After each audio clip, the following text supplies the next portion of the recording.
My name is Bridget Lawrence. I am 26 years old. Last Tuesday, I stood in the foyer of my parents' home in Oak Brook, Illinois, shaking the February snow off my wool coat after a 14-hour flight from Tokyo. The wind off Lake Michigan does not just blow. It hunts. It finds the gaps in your scarf and settles deep into your joints, reminding you exactly where you are. I had not even set my luggage down on the hardwood floor when my mother turned away from the kitchen island, looked me up and down, and delivered a sentence she had clearly been practicing for weeks. "Your condo paid for Cassidy's big day," she said. She wore a smirk. The kind of tight, proud smile someone wears when they think they have just won a game you didn't even know you were playing. "We closed on it last Tuesday," she added, wiping her hands on a microfiber towel. "Her $120,000 wedding is fully funded." My mother, Diane, stood elbow-deep in white orchids and floral wire assembling centerpieces for my older sister's reception at a venue that charged more per plate than my first car cost. She did not cross the room to hug me. She did not ask how my 9-month corporate deployment had been. She just casually confessed that she had sold a piece of prime downtown Chicago real estate out from under me, using a legal loophole I had foolishly left in my father's hands, all to pay for a party. She waited for me to break. She wanted the tears, the raised voice, the panic. She needed me to fall apart so she could play the rational matriarch disciplining a selfish, ungrateful daughter.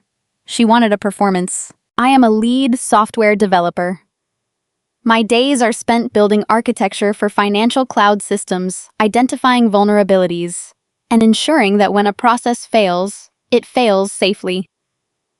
Writing code teaches you a specific way to view the world. Every system operates on rules. Every action generates a log, and every unauthorized breach leaves a digital signature. You do not scream at a compromised system. You check the logs, you isolate the breach, and you watch the malware execute itself. I looked at the orchids spread across the granite counter. I looked at the smug expressions settling into the lines of her face. And I smiled. Her expression fractured. The smirk vanished, replaced by a sharp, sudden confusion. She gripped the edge of the island. "Why aren't you upset?" she snapped. Her voice hitched the script in her head, catching on a fatal error. I kept my voice level, maintaining the steady hum of a dialed-in server.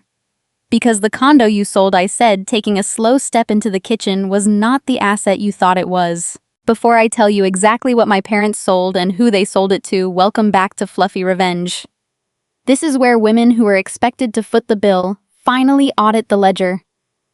If you have ever watched your family sacrifice your stability for someone else's aesthetic, take a moment to hit like and subscribe. Drop your age and your location in the comments. I love knowing who is listening and where you are tuning in from, to understand how my parents acquired the legal leverage to sell my property and why I let them do it. You have to understand the source code our family was programmed with. Long before the wedding, the roles in this house were strictly defined, and the math always worked against me. In our family, Cassidy was the delicate artist. She was 28, perpetually overwhelmed, and required constant financial bailouts to maintain her curated lifestyle. I was the easy child. In a competitive, corporate-driven Midwestern environment, being the easy child meant I was left to figure things out on my own. I built websites for local bakeries and law firms at 15 just to buy my own winter boots. When Cassidy backed my used Honda into a concrete light pole. During my freshman year of college, my parents demanded I use my own summer internship money to pay the deductible. Their reasoning was always identical. "Cassidy is sensitive, Bridget, and you are so capable." Capability became my curse. I retreated into the strict meritocratic world of software development where logic ruled and effort equaled reward. I built a career in the city, earning a salary that my family viewed as a communal slush fund.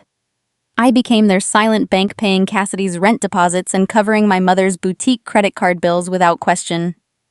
I moved the funds because it was faster than arguing. I paid because it was the only way I mattered in that house. I learned early that the surest way to be needed was to be useful, and being useful kept me at the dinner table. A year later, my firm offered me an elite 9-month deployment to Tokyo to lead a major software integration. It was a career-defining move, a chance to oversee teams across 3 time zones. to manage my affairs stateside, specifically handling an ongoing dispute with my car registration and receiving secure mail. My corporate attorney drafted a highly specific limited power of attorney. I named my father Richard as my proxy. Illinois real estate and proxy laws are strict, and I assumed the narrow scope of the document would protect me. It was a tactical error, one born out of a lingering, foolish hope that my father would respect a legal boundary even if he ignored personal ones. Before my flight, my parents acted overly supportive, masking their true intentions behind tight smiles and fake enthusiasm. But as I was packing my final suitcase, my mother leaned against my bedroom doorframe. She made a passive-aggressive comment about how tragic it was that my beautiful condo would sit empty for 9 months, while Cassidy struggled to afford a decent wedding venue with her new fiancé, Gregory. A man who was desperate to appear wealthy but possessed a credit score in the low 500s. I looked my mother in the eye, zipped my suitcase, and explicitly told her the condo was off limits. Then I flew to Japan, leaving the legal weapon resting right in their hands. I thought my boundary was clear. I thought they understood the limits of my generosity. They thought they had outsmarted me. They believed they could liquidate my hard work to buy their favorite daughter a chandelier. They had no idea they had just signed their own financial death warrant. Standing in the kitchen, watching my mother wait for my reaction, I realized she genuinely believed she was entitled to my real estate. She thought the deed to my home was just another item on the family ledger sitting in the debit column next to my name. To understand the audacity of a parent secretly liquidating a child's property to pay for a party, you have to understand the math we were taught from birth. In the quiet, competitive suburbs of Chicago, success is expected, but compliance is demanded. I grew up in a household governed by a strict, unspoken emotional economy. By my early 20s, I had secured a lucrative position as a cloud developer in the Loop. My salary reflected the high demand for clean code in a corporate-driven market. As my income grew, so did my family's unspoken expectations. I became their silent infrastructure. When Cassidy decided she wanted to move into a trendy studio apartment in a neighborhood she could not afford, my mother called me.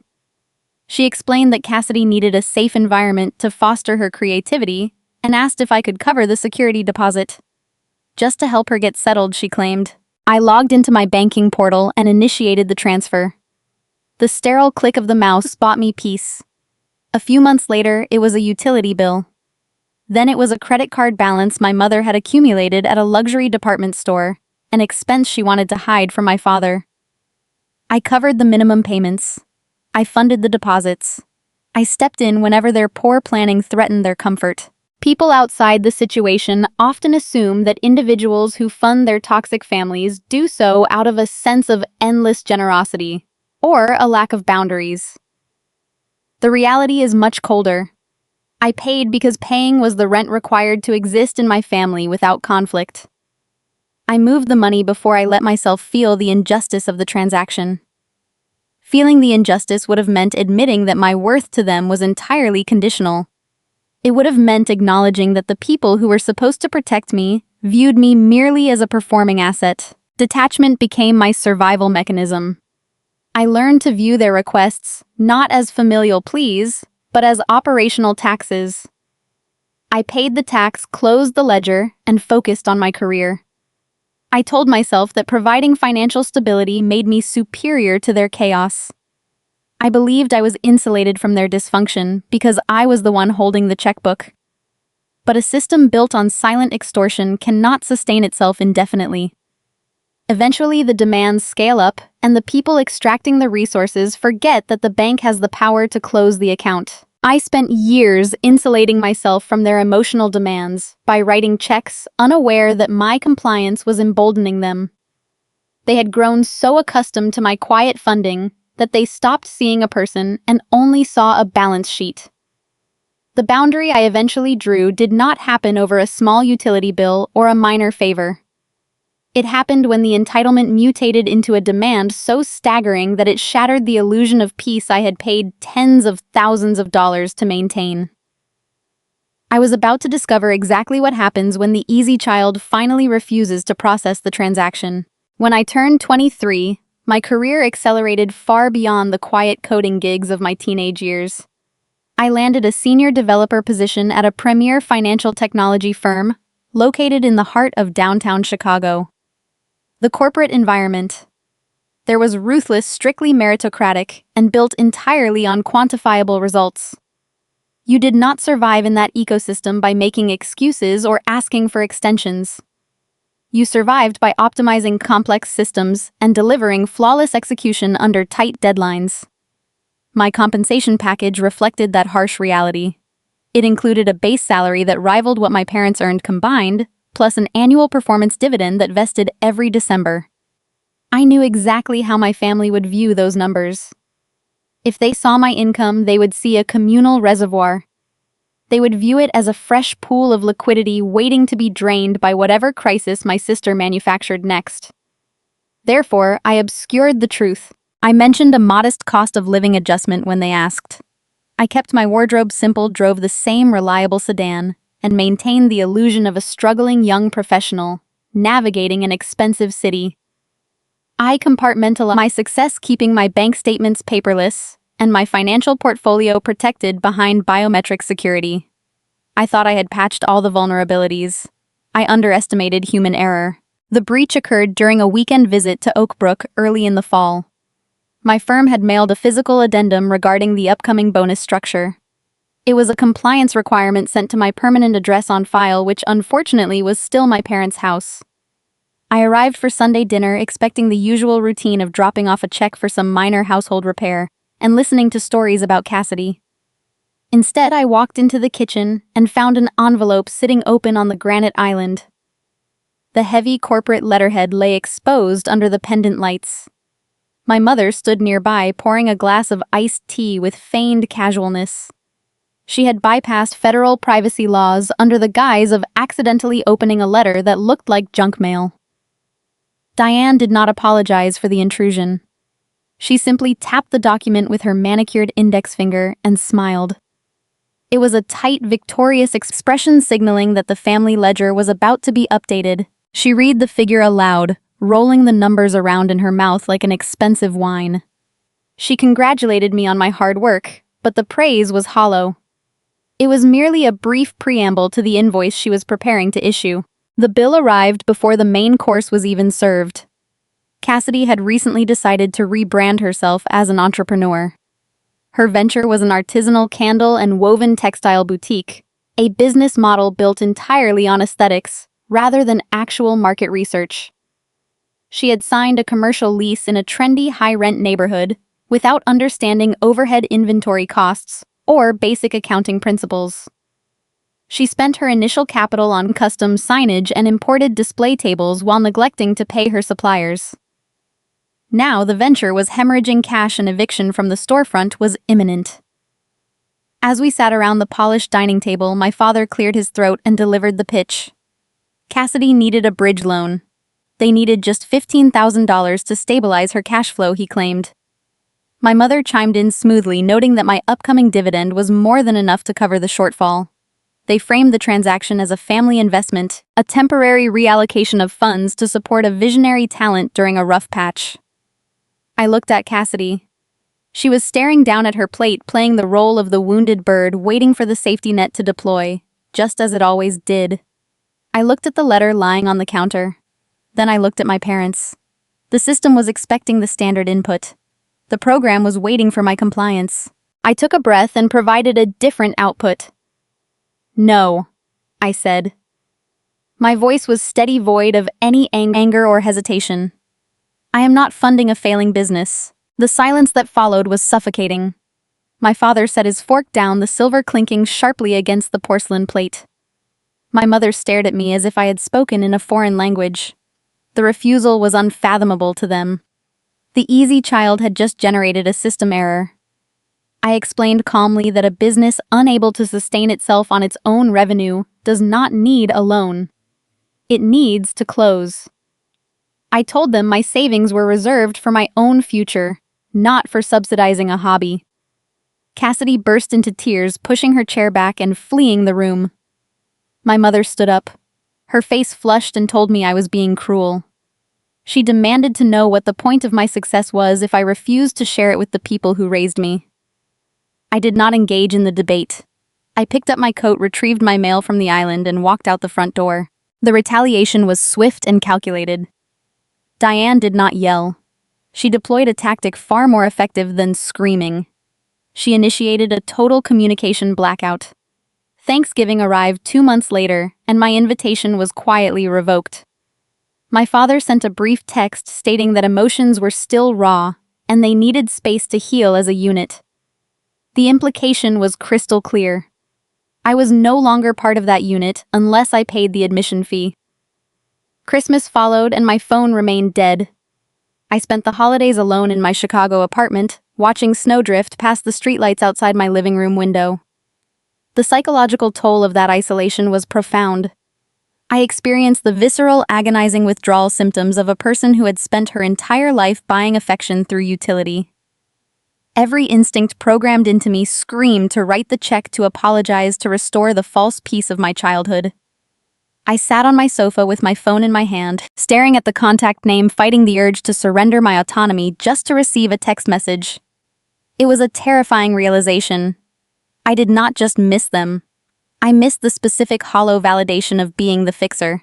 I did not make the call. I put the phone away and opened my laptop. I leaned into the cold, reliable comfort of a spreadsheet. If my family intended to treat me like a corporate entity, I would begin operating like one. I spent the remainder of the winter fortifying my perimeter. I separated every remaining financial tie, closed old joint checking accounts from high school, and placed hard freezes on my credit profiles with all major bureaus. I routed every piece of mail, every statement, and every notification to a private box across town. I audited my own life line by line, ensuring no backdoors remained open. Through that process, I internalized a fundamental truth about surviving in a corporate-driven society. Emotion is a liability. Documentation is armor. You do not protect yourself with feelings. You protect yourself with legally binding boundaries. I realized that my independence required a physical manifestation, an asset that belonged solely to me, beyond their reach or influence. I needed a fortress. I began researching real estate searching for a property that would symbolize my untouchable success. I was determined to purchase a home with my own signature, locking my wealth away in brick and steel where no one could demand a bridge loan. I scheduled a viewing for a historic loft downtown, eager to build a life they could not access. I had no idea that my pursuit of security was leading me directly toward the most devastating trap they could possibly construct. I found my sanctuary on the 18th floor of a renovated manufacturing building in the West Loop. The real estate market in downtown Chicago operates on a ruthless curve, rewarding those who bring liquid capital and punishing those who hesitate. I brought capital. The condo featured original exposed brick-heavy timber ceilings and an expansive wall of reinforced glass looking out over the dense skyline. The closing process required a stack of dense legal paperwork, notarized signatures, and verified wire transfers. When the broker finally handed me the keys, the heavy brass felt cold and permanent against my palm. I spent the next 12 months living in pristine, uninterrupted silence. My family knew the address, but they did not hold a key, and they were not invited past the lobby security desk. I had effectively walled myself off inside a high-altitude fortress, insulated from the constant draining demands of my parents and the manufactured crises of my sister. For 1 full year, the family ledger remained dormant. The quiet was intoxicating. It allowed me to focus entirely on my career, pouring my energy into building robust systems instead of managing toxic relatives. Then my firm presented an opportunity that permanently altered the trajectory of my career. The executive board selected me to lead a sensitive 9-month software integration for a major banking partner located in Tokyo. An overseas deployment of this caliber was rare and highly coveted. It required a lead developer who could manage cross-functional teams across multiple time zones, navigate intricate data compliance laws, and deliver a flawless product under extreme scrutiny. Accepting the role was the easiest professional choice I had ever made. The logistics of leaving the country for 3/4 of a year, however, presented a distinct set of hurdles. I needed someone to manage my physical footprint in Illinois. At the time, I was entangled in a frustrating bureaucratic dispute with the state regarding a clerical error on my vehicle registration. The issue demanded in-person appearances at local municipal offices and the signing of notarized mail. Furthermore, I required a secure point of contact for sensitive financial documents that could not be digitized or forwarded internationally. My corporate attorney, a meticulous woman who viewed risk as a mathematical equation to be solved, drafted a limited power of attorney. The document was designed to be a surgical tool. In the state of Illinois, proxy laws are remarkably strict. Fiduciary duties are heavily regulated by state statutes, and standard boilerplate forms printed off the internet rarely hold up under scrutiny. My attorney crafted a bespoke document that granted my father Richard the exact legal authority needed to process my mail sign, specific state registry forms, and handle minor municipal filings on my behalf. Why did I name my father? In the world of systems architecture, you sometimes rely on legacy code simply because it is already integrated into the environment. Despite the freeze in our relationship over the past year, my father possessed a pristine civic record. He had spent decades working in corporate middle management handling contracts and compliance issues. I calculated that his desire to maintain the appearance of a respectable traditional patriarch would override his enabler tendencies, at least when it came to executing boring administrative tasks. It was a failure of imagination on my part. I treated a toxic human dynamic as a predictable algorithm. I assumed that a legal boundary would function the same way a firewall does. I believed the dense legal jargon of the power of attorney would act as a deterrent. When I informed my parents about the upcoming deployment and the proxy arrangement, their reaction defied my expectations. The Cold War ended overnight. Diane and Richard suddenly transformed into beaming, supportive parents.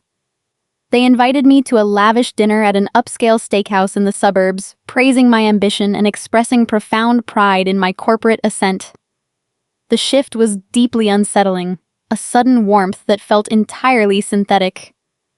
During the farewell dinner, the conversation inevitably drifted back to Cassidy. My sister had recently become engaged to a man named Gregory. Gregory worked in luxury car sales, wore designer suits purchased on credit, and possessed a desperate, palpable need to project a wealth he did not actually possess. He leased a high-end sports car while struggling to pay his phone bill. He and Cassidy were a perfect match, two people deeply committed to an illusion. They were currently planning a wedding designed for a magazine cover, operating on a budget better suited for a backyard gathering. As we ate our steaks, Diane lamented that they were touring opulent venues in the Gold Coast, racking up holds on credit cards, and scrambling to find the liquid funds to actually secure a date. The pressure on my parents to subsidize this fantasy was mounting, and I could hear the desperation creeping into my mother's voice as she described the floral arrangements Gregory insisted upon. I paid the dinner bill, leaving a generous tip, and drove back to Oak Brook with them to drop off the legal paperwork. As we stood in their foyer saying our goodbyes, my mother adjusted the lapel of her cardigan and sighed. She looked out the front window, her voice dripping with artificial concern. "It just seems like such a tragedy, Bridget," she murmured, tracing the edge of the console table with her finger. "Your beautiful home sitting empty in the dark for 9 whole months. Especially right now, while Cassidy is losing sleep trying to figure out how to afford a decent venue. It feels like there should be a way to make that asset work for the family while you are gone. Perhaps a short-term rental situation. The extra income could really ease the burden on your sister." The implication hung in the air, heavy and undeniable.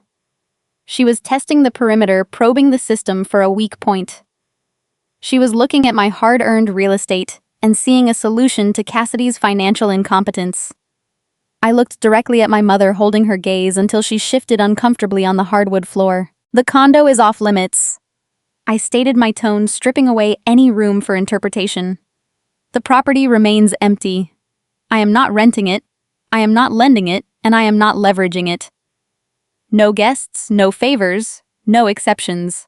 Diane offered a tight, dismissive nod, pretending the rejection did not sting.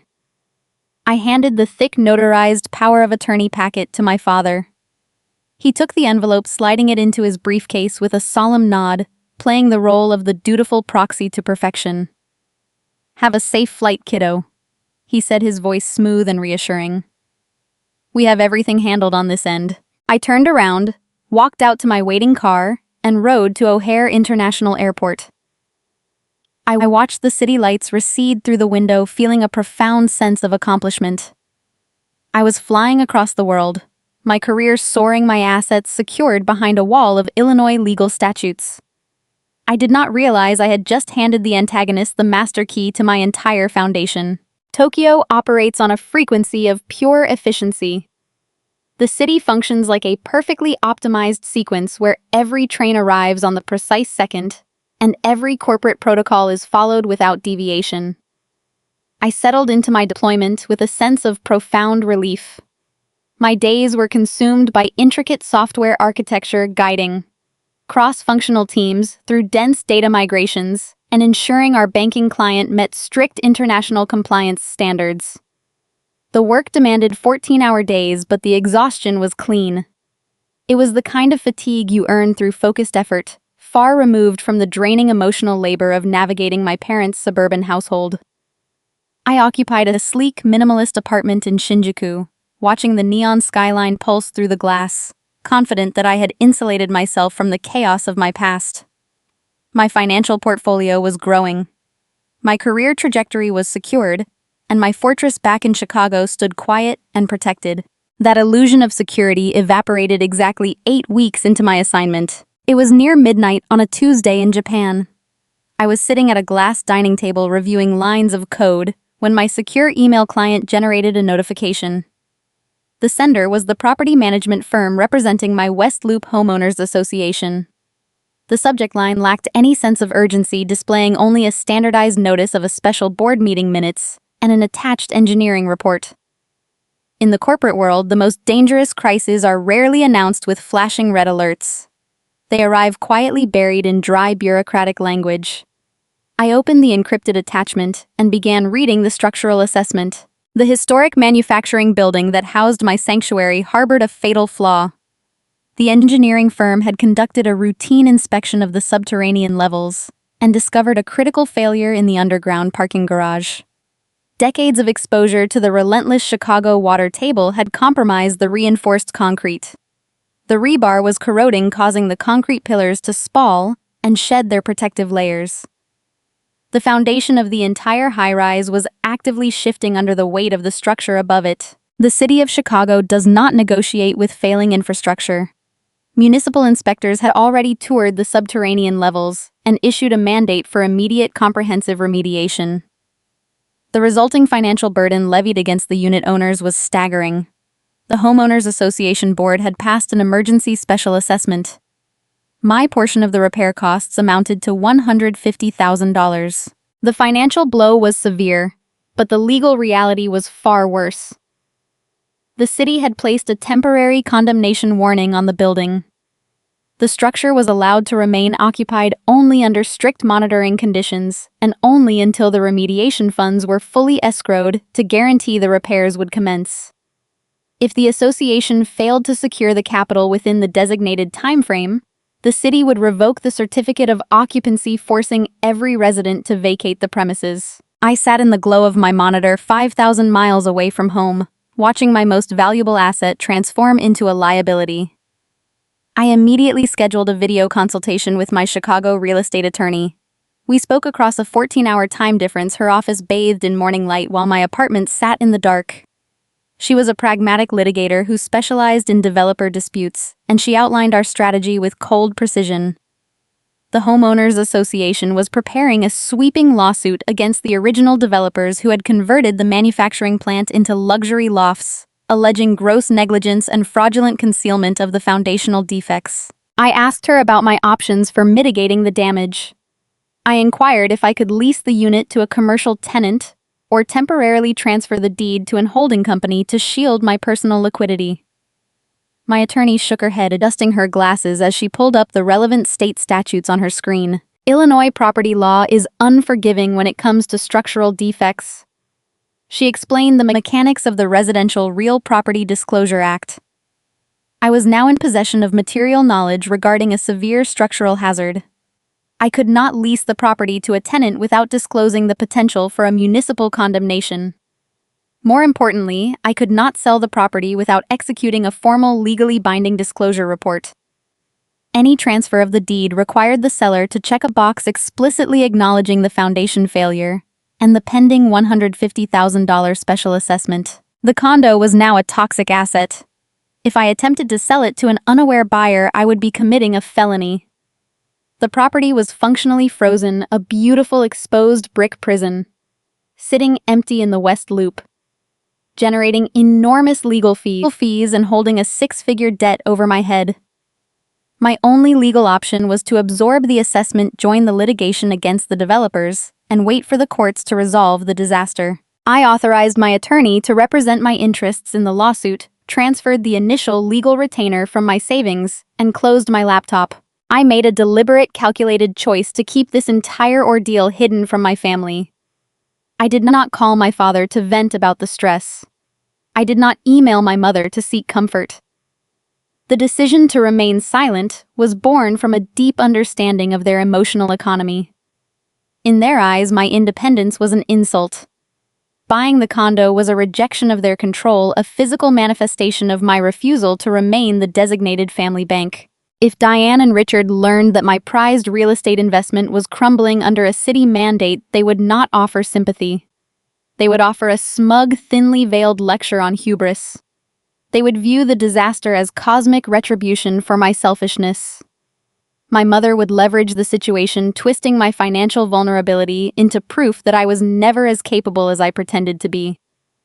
She would use the crisis to re-establish her dominance, pointing out that if I had only remained close to home and shared my wealth with my sister, I would not be facing such a burden alone. More dangerously exposing my financial stress would validate their belief that my resources were communal.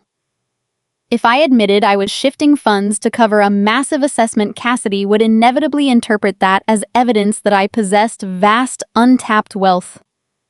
If I could afford to fight a developer in court, they would argue I could certainly afford to fund whatever whimsical project she had dreamed up that month. I chose to swallow the anxiety alone. I maintained the facade of the unbothered, highly successful software engineer, thriving in Tokyo. I continued to project an image of untouchable stability, allowing them to believe my life was proceeding flawlessly. I reasoned that the crisis was contained. The condo was empty. The door was locked. The legal battle would wage quietly in the background, handled by professionals on my payroll. I assumed the danger was quarantined, because I alone held the knowledge of the condemnation warning and the pending assessment. I trusted the strict parameters of the law to keep the toxicity confined to the property itself. I did not account for the sheer entitlement of a family that views boundaries as challenges to be overcome. I believed my secrets were safe, entirely forgetting the notarized document resting inside my father's leather briefcase. While I was focused on fighting a legal war against a corrupt developer, my parents were quietly preparing to launch an offensive of their own, driven by a desperation that would soon eclipse any rational thought. 6 months into my deployment, the contrast between my daily reality in Japan and the manufactured crises brewing back in Illinois became impossible to ignore. Tokyo demanded precision. My schedule was ruled by algorithmic predictability, optimized workflows, and strict adherence to corporate protocols. Meanwhile, the updates filtering in from the Chicago suburbs painted a picture of a financial ecosystem teetering on the edge of total collapse. Cassidy and her fiancé Gregory had allowed their wedding planning to untether itself entirely from reality. Gregory required a public spectacle to validate his fragile ego, and Cassidy viewed a lavish reception as a metric of her personal worth. Ignoring practical options, they had signed a binding contract for an exclusive historic venue in the prestigious Gold Coast neighborhood. The price tag for the space alone, before catering open bars or custom floral arrangements, hovered around $120,000. My parents did not possess that kind of liquidity. Richard worked in middle management, earning a respectable but fixed income. Diane was a homemaker who supplemented their budget by working part-time at a local boutique. Their retirement accounts were modest.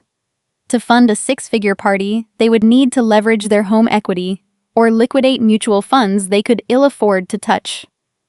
However, In my family, projecting an image of effortless prosperity always superseded basic accounting principles. They had committed to the Gold Coast venue to appease Cassidy, assuming the funds would materialize through some combination of magical thinking and frantic borrowing. When the initial non-refundable deposits came due, the illusion began to fracture. The breaking point arrived on a Thursday. It was 3 a.m. in Shinjuku. The city outside my apartment window was quiet, a rare lull in the sprawling neon grid. I was sitting at my glass dining table, bathed in the harsh light of my laptop screen, reviewing a dense PDF from my real estate attorney. The document was a summary of the pending litigation against the developers of my condominium. The legal fees were mounting, and the shadow of the $150,000 special assessment loomed over my portfolio. My phone vibrated against the tabletop. The caller ID displayed my mother's name. A phone call at that hour usually signals a severe medical emergency. I answered with a sharp spike of adrenaline, expecting to hear news about a hospital visit or a sudden accident. Instead, I heard the frantic, tight pitch of a woman whose social standing was under direct threat. Diane did not ask if she was interrupting my sleep. She did not ask about my health or my overseas deployment. She launched directly into a frantic monologue about missed vendor deadlines and venue coordinators demanding immediate wire transfers. Cassidy was inconsolable, she claimed. Gregory's family was expecting a high society event, and the caterers were threatening to cancel the reservation if a $50,000 installment was not deposited by the end of the business week. Then came the pivot. My mother transitioned seamlessly from detailing the crisis to issuing the invoice.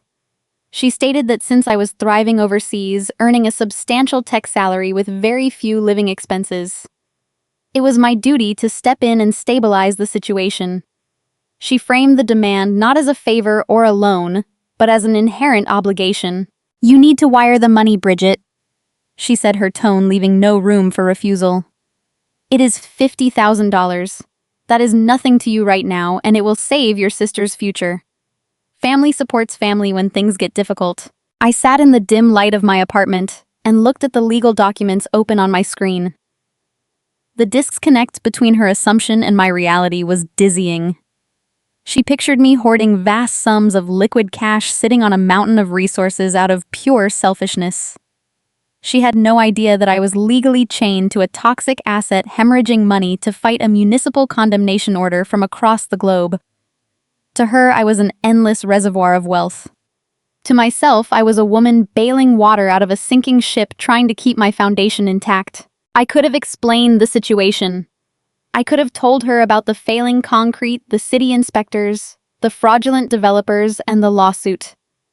But doing so would have provided her with ammunition. She would have used my crisis to diminish my judgment, turning my nightmare into a cautionary tale about the dangers of independence. She would have twisted the narrative, claiming that if I had just stayed in the suburbs and helped my sister, I would not be facing such a burden alone. Sharing my vulnerability would not elicit sympathy. It would only invite further manipulation. I chose to keep my perimeter sealed. I took a slow breath, letting the exhaustion wash over me, and delivered the only response the situation required. "No," I said. The word hung in the air, flat and devoid of any emotional inflection. "I am not wiring $50,000. I am not funding a party." The silence on the line stretched out heavy and volatile. When my mother finally spoke, the frantic energy was gone, replaced by a cold, calculating edge. She did not plead. She escalated. She deployed the ultimate trump card, the threat designed to force the easy child back into compliance. "If you refuse to help your sister when she needs you the most," Diane said, her voice dropping to a measured whisper, "then you are choosing to walk away from us. If you do not send this wire, you are no longer a part of this family. Do not bother coming home for the holidays. Do not expect a seat at the wedding. You are either with us or you are out." It was the same tactic families like mine always use. They weaponize belonging. They put a strict price tag on your seat at the dinner table and dare you to walk away, assuming the fear of isolation will override your financial self-preservation. For a brief second, the old programming flared up. The deep ingrained instinct to fix the problem, to soothe the tension, to write the check and restore the fragile peace tugged at my conscience. But I looked at the numbers on my screen. I looked at the extortion happening in real time. I realized that paying a ransom never stops the kidnapper from taking hostages. It merely funds the next operation. Love that requires a balance sheet is not love. It is rent. And the rent had just become too high. I accept those terms, I said. I did not raise my voice. I did not offer a tearful goodbye or attempt to defend my character. I simply ended the call. The screen went dark. I opened my phone settings, navigated to my contacts, and blocked my mother's number. I blocked my father's number. I blocked Cassidy. I severed the digital tethers one by one, systematically sealing the breach. I chose peace over financial ruin. I chose my own survival over their curated illusion. In the days that followed, I anticipated a barrage of emails or attempts to reach me through corporate channels. Instead, there was nothing. A profound, eerie silence descended over my personal life. The absence of frantic updates, passive-aggressive texts, and manufactured emergencies felt foreign. As the weeks turned into a month and then 2 months, the quiet held steady. I interpreted this silence as a victory. I believed the boundary had held. I assumed that by blocking their access and refusing the extortion, they had finally realized I was no longer a viable resource. I thought they had turned their attention back to their own problems, forced to figure out how to pay for a Gold Coast venue without utilizing my checkbook. I went back to my routines. I optimized code, managed my teams, and continued paying the legal retainers for the condominium dispute. I felt a sense of clarity I had not experienced since childhood. I was free. The ledger was closed. I was operating under the assumption that a blocked phone number equates to a blocked avenue of exploitation. I failed to account for the sheer depth of their entitlement. I did not realize that while I was enjoying the tranquility of my severed ties, they were looking for another way into the vault. The silence was not a surrender. It was the sound of my father opening his briefcase, retrieving the notarized limited power of attorney, and deciding that if I would not wire the funds willingly, they would simply extract them from the very asset I had left behind. The final month of any overseas deployment usually brings a distinct sense of closure. You begin wrapping up projects, transitioning leadership protocols to the local teams, and preparing your mind for the familiar rhythms of home. I had 30 days left in Tokyo. The silence from my family had held steady for 2 months.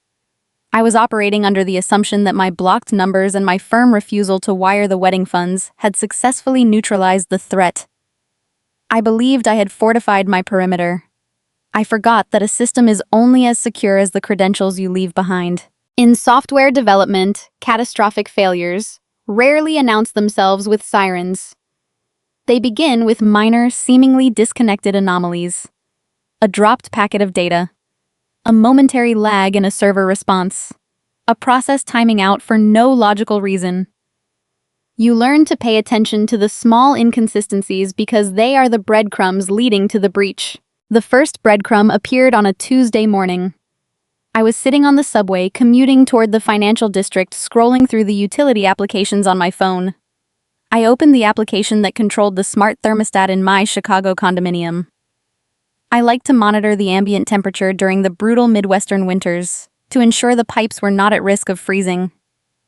The application loaded an error screen. The device was offline. I refreshed the connection, assuming the local internet provider had initiated a routine maintenance reboot. The device remained unresponsive. The digital handshake had been severed at the source. The second breadcrumb arrived 2 days later. I needed to check the homeowner association portal to review the latest board minutes regarding the pending litigation against the original developers. I navigated to the login page and entered my credentials. The screen flashed a red banner stating my password was invalid. I requested a reset link, expecting an automated message to hit my secure inbox within seconds. The email never arrived. Someone had accessed the portal and changed the primary contact information associated with my unit. The third breadcrumb was undeniable. It was a physical manifestation of a digital problem. My corporate firm in Chicago frequently forwarded physical mail to my Tokyo office through an expedited international courier. I was expecting a package containing updated tax compliance forms. The courier delivered a large envelope to my desk, but it was not the tax documents. It was a parcel I had ordered weeks prior, forwarded by my firm, and returned by the United States Postal Service. Affixed to the front of the parcel was a stark yellow sticker bearing standard bureaucratic phrasing. Return to sender. Not at this address. A lesser person might have panicked. A different daughter might have unblocked her parents' numbers and called them in a hysterical frenzy, demanding to know what was happening to her home. But I am an engineer. When a program executes an unexpected command, you do not yell at the monitor. You bypass the user interface, access the back-end architecture, and pull the raw data logs. I left my office, returned to my apartment, and booted up my personal laptop. I activated a secure virtual private network, routing my internet connection through a Chicago server to access municipal government websites without triggering international security blocks. I bypassed the property management portals and went straight to the source of all real estate truth in Illinois. I navigated to the Cook County Assessor Database and the Recorder of Deeds Public Search Index. Growing up, my father, Richard, had always projected the image of a meticulous, law-abiding citizen. He kept our household warranties in labeled binders. He filed his tax returns weeks ahead of the deadline, carefully itemizing every allowable deduction. He taught me to respect the system, to trust the paperwork, and to believe that a signature was a binding measure of a person's integrity. He understood how bureaucracy functioned. He knew the power of a properly filed form. It was a brutal irony that the very skills he used to manage our suburban life were the same skills he weaponized to dismantle mine. I typed the unique property index number for my downtown loft into the search field. I pressed the enter key. The database queried the county records and returned a single line of updated information. My heart did not race. It simply stopped for a fraction of a second, recalibrating to a new, horrifying reality. A transaction had been recorded exactly 21 days prior.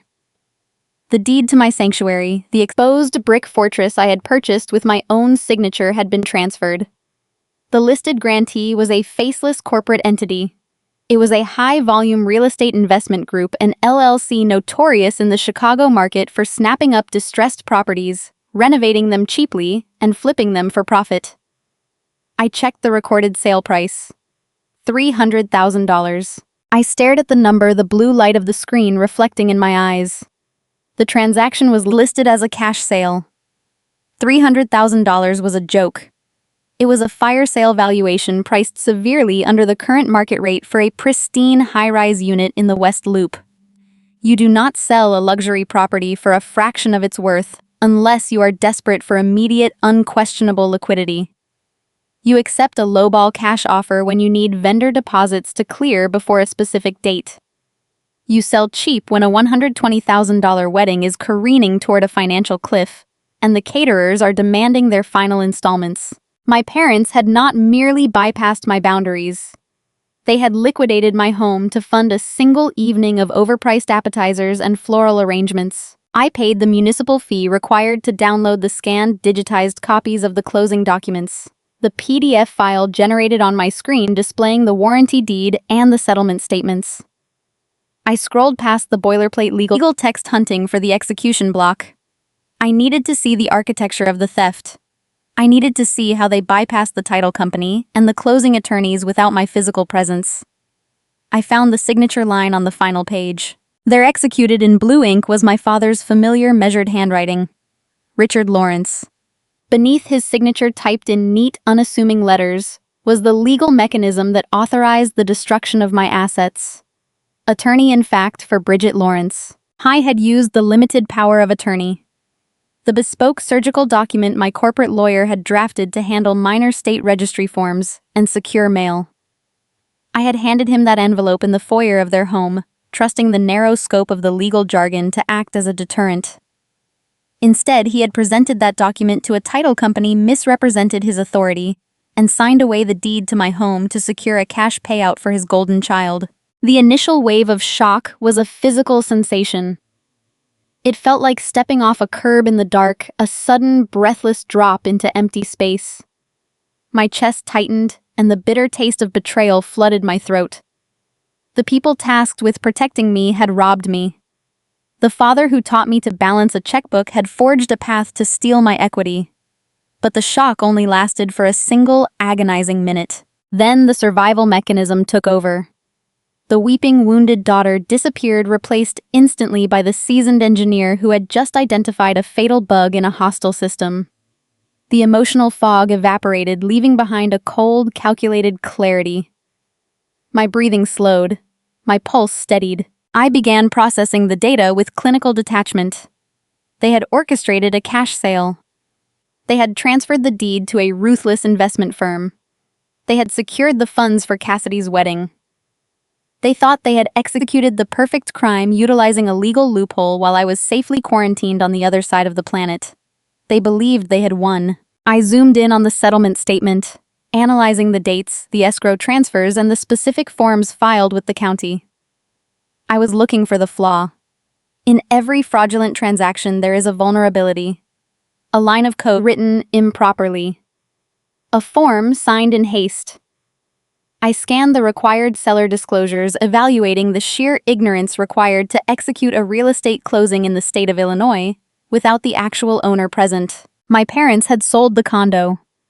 But as I reviewed the attached municipal filings, a razor-sharp realization materialized in my mind.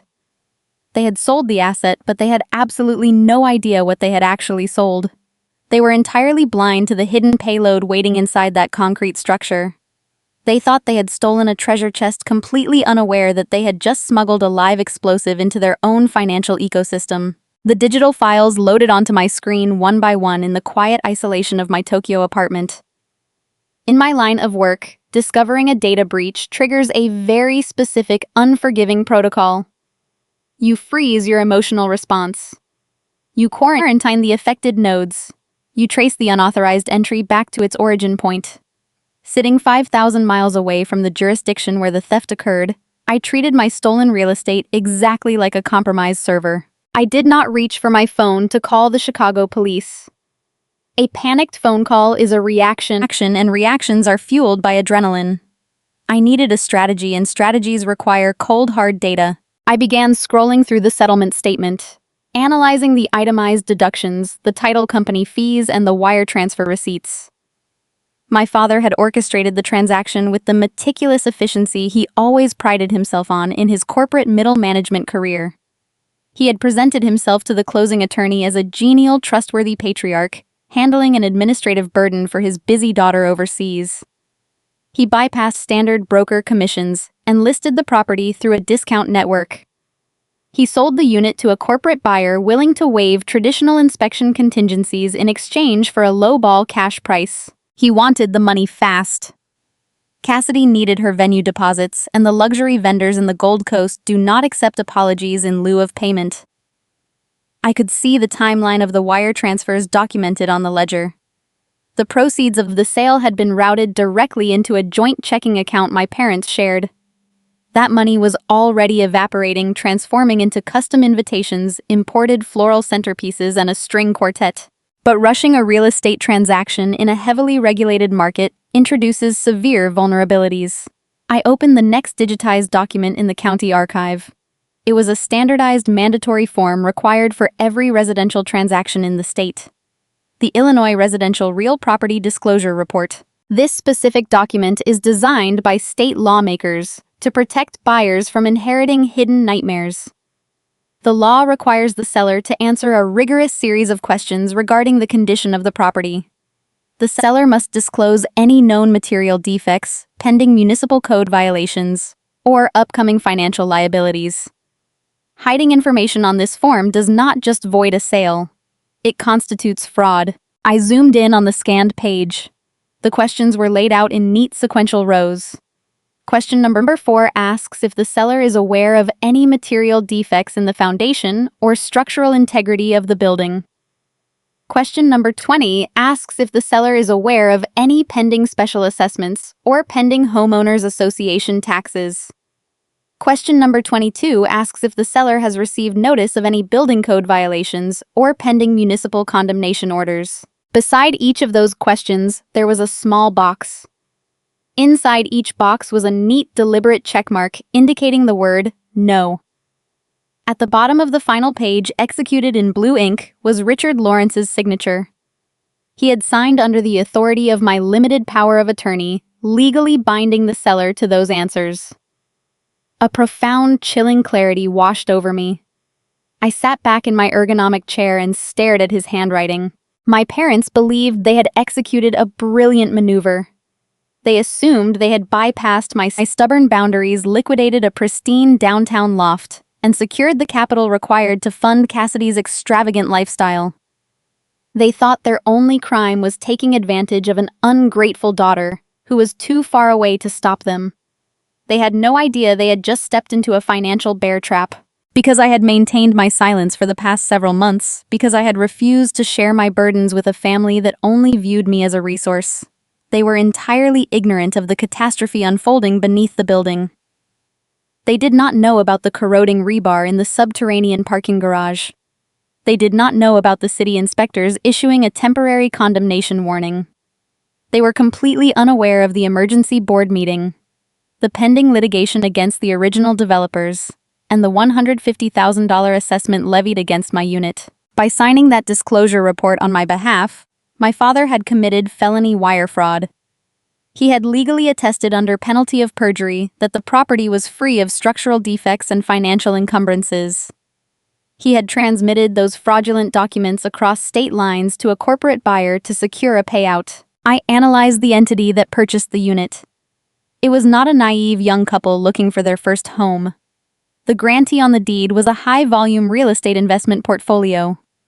Corporate entities of this scale operate on ruthless margins. They purchase distressed properties with cash-deploy teams of contractors to perform rapid renovations and flip the units for a steep profit. They employ aggressive legal departments whose sole purpose is to protect their profit margins and destroy anyone who attempts to defraud them. The calculus of the situation formed a perfect, inescapable equation.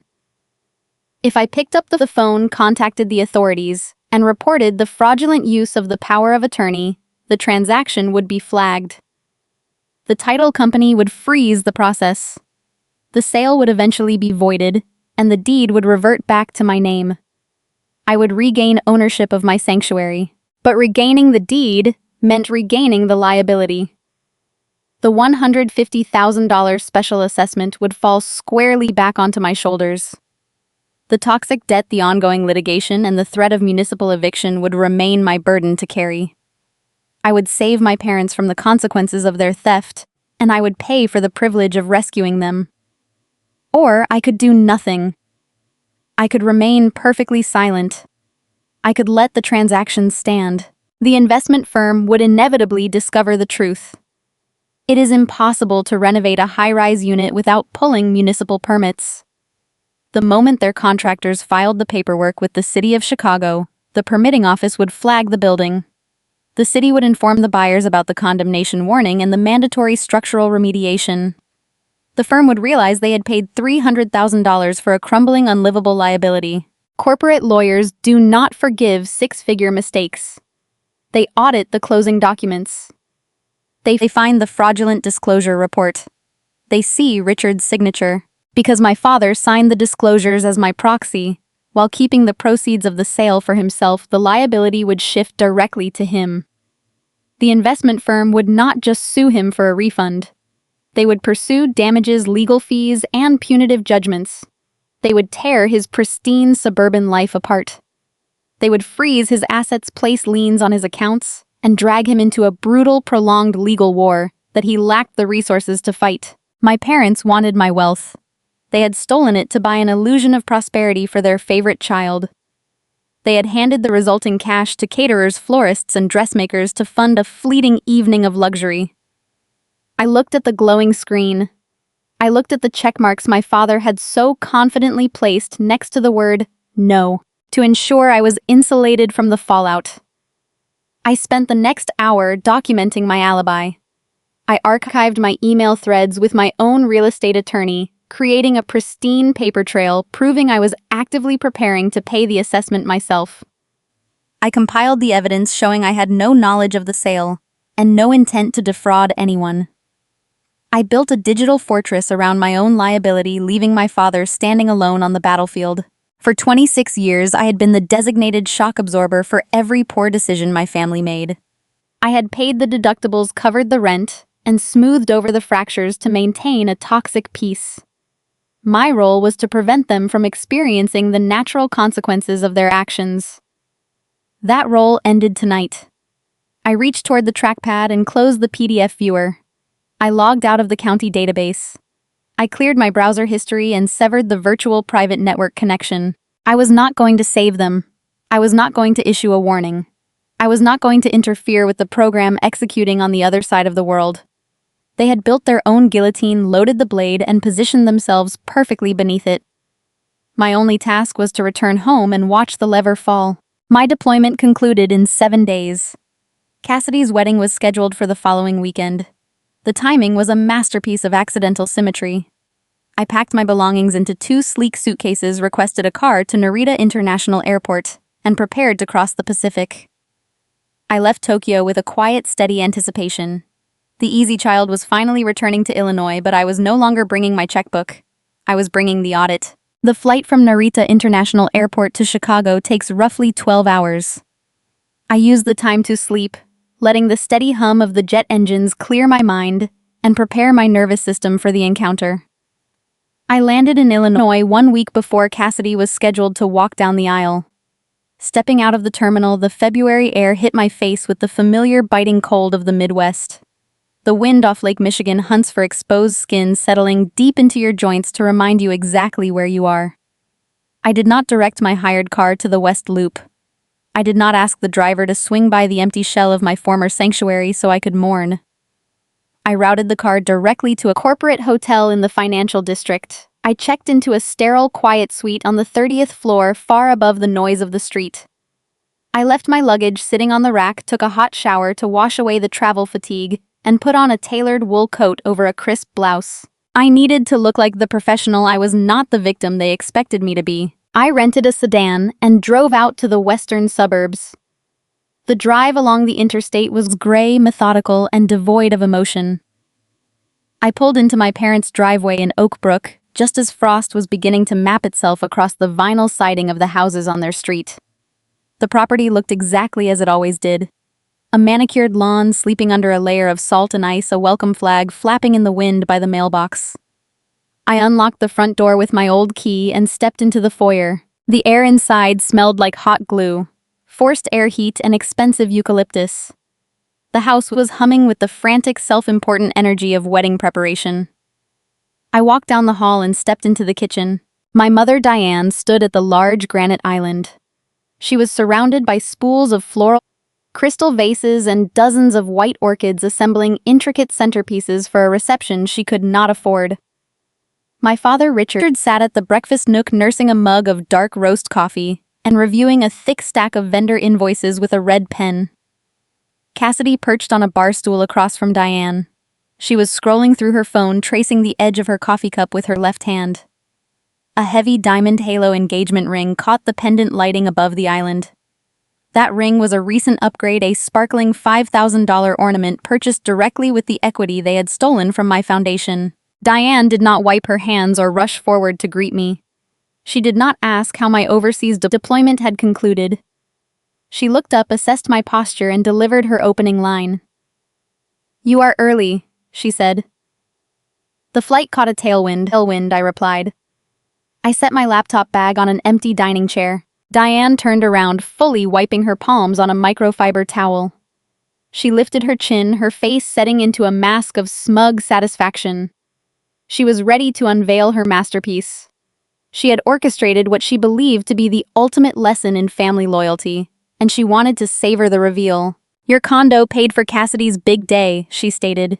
Her voice was bright-edged with a triumphant smirk. "We closed on it last Tuesday. The venue is fully funded. The caterer is paid. The florist received her final installment yesterday." She delivered the confession as if she were announcing a charitable donation. She framed the theft as a necessary intervention, a moral victory over my stubborn boundaries. "You forced our hand." Bridget Diane continued, leaning against the counter. "When you refused to help your sister, when you chose to hoard your wealth while this family was struggling, you left us no choice." We needed liquidity. You had an asset sitting empty in the dark, generating nothing. It was selfish of you to try and withhold it from the people who raised you. We simply put that equity to better use. My father closed his folder of invoices and stood up. He assumed his practiced posture of corporate authority, squaring his shoulders to back up my mother. Richard had spent 30 years justifying layoffs and budget cuts in boardrooms. He applied the exact same clinical justification to robbing his youngest daughter. "I used the power of attorney you left me," Richard explained. His tone was smooth, treating the felony like a clever tax loophole he was proud to have discovered. "The document granted me the authority to manage your real estate affairs. I recognized that the family was facing an urgent deficit, and I reallocated an idle asset to stabilize the unit. I signed the paperwork with the title company. The cash is already dispersed. You will recoup the value eventually through your career. Family takes care of family, Bridget. That is the rule. We did what we had to do to protect your sister." I shifted my gaze to Cassidy. My older sister refused to make eye contact. She kept her focus locked on her phone screen, but her thumb had stopped scrolling. She sat very still, radiating the nervous energy of someone who knows they are holding stolen goods, but refuses to return them. She tilted her left hand slightly, admiring the upgraded engagement ring. She was wearing my savings on her finger. She had traded my security for a socialite fantasy, and she felt entirely entitled to the transaction. They braced themselves for the explosion. I knew the exact script they had written for this morning. They expected me to drop my bag and scream. They wanted me to cry, to hurl insults, to threaten them with police action. They needed a dramatic, hysterical reaction. If I lost my temper, they could dismiss my anger as immaturity. Diane would shake her head and call me dramatic. Richard would cross his arms and tell me to lower my voice in his house. They were prepared to gaslight my outrage, to manage my panic, and to walk away feeling like the rational adults who had successfully disciplined an ungrateful child. They wanted a performance so they could justify their betrayal. I did not give them the performance. In my profession, when you locate a catastrophic system failure, you do not throw your keyboard against the wall. You trace the error code. You isolate the compromised environment. You sit back and watch the flawed logic execute its final destructive command. I did not raise my voice. I did not shed a single tear. I took a slow, deliberate breath. I unbuttoned my wool coat and draped it over the back of a chair. I walked calmly across the hardwood floor, stepping past my father and my sister. I opened the cabinet next to the refrigerator, retrieved a ceramic mug, and poured myself a cup of black coffee from the carafe on the counter. The kitchen went entirely silent. The lack of noise was deafening. I leaned back against the counter, resting both hands on the warm ceramic of my mug. I looked at the orchids spread across the island. I looked at the diamond shining on Cassidy's finger. I looked at my father, who was still standing in his authoritative posture, waiting for an argument that was not coming. Finally, I looked at my mother, and I smiled. It was a genuine, relaxed smile. It reached my eyes. It was the smile of an auditor who has just found the missing variable that brings the entire ledger down to zero. My mother's expression fractured in real time. The triumphant smirk dissolved into a sharp, sudden confusion. She blinked, her eyes darting between my father and me. The narrative in her head had just caught on a fatal error. The easy child was not crying. The easy child was drinking coffee and smiling at the wreckage. Her hands twitched. She gripped the edge of the granite island, her knuckles turning white under the pressure. The silence stretched out heavy and volatile until her composure snapped. "Why aren't you upset?" Diane demanded. Her voice hitched, betraying a sudden creeping panic. "You just lost your home. Why are you smiling?" I took a slow sip of my coffee. The bitter warmth settled in my chest, grounding me in the present moment. I lowered the mug and met her panicked gaze. The trap had been set. The bait had been taken. The signatures were drying in the county records. All that remained was delivering the final audit. "I am not upset, Mom," I said, keeping my tone as smooth and unbothered as a dialed-in server. "Because the condo you sold was not the asset you thought it was." The kitchen remained suspended in a breathless vacuum. My father tightened his grip on his coffee mug, the ceramic scraping harshly against the granite island. He leaned forward, trying to reassert his authority, attempting to force the conversation back into a familiar territory where he held the high ground. He told me to stop speaking in riddles. He demanded to know what I meant. I set my own cup down, taking my time. I looked at the three of them, watching their curated reality begin to fray at the edges. 3 months ago. I said, my voice steady and unhurried. The city of Chicago dispatched municipal inspectors to examine the subterranean parking levels of my building. They found a critical failure. The concrete pillars holding up the high-rise are actively shifting. The rebar is corroding. The foundation is failing. The inspectors issued a temporary condemnation warning on the entire property. Diane scoffed. It was a short, breathy sound of pure denial. She waved her hand in the air, dismissing my words as a desperate fabrication. You are making things up, Bridget, she said. The title company cleared the sale. The inspectors for the buyer walked through the unit. Everything passed. You are just trying to ruin your sister's afternoon because you are jealous. They did not inspect the underground foundation, Mom, I replied. The buyers purchased the unit in a cash sale. They waived the standard contingencies to close quickly. And they had no reason to suspect a foundational collapse because the seller explicitly promised them the building was structurally sound. Richard froze. His middle management background gave him just enough corporate literacy to recognize the shape of a liability issue. The color began to drain from his cheeks. His posture slipped, the rigid patriarch softening into an aging man, realizing he had stepped onto thin ice. What are you talking about? Richard asked. His voice had lost its smooth, commanding edge. It was thinner now, catching in his throat. The Homeowners Association levied an emergency special assessment to fund the structural remediation, I explained, looking directly into my father's eyes. My portion of the repair costs is $150,000. The funds must be escrowed immediately to satisfy the city mandate.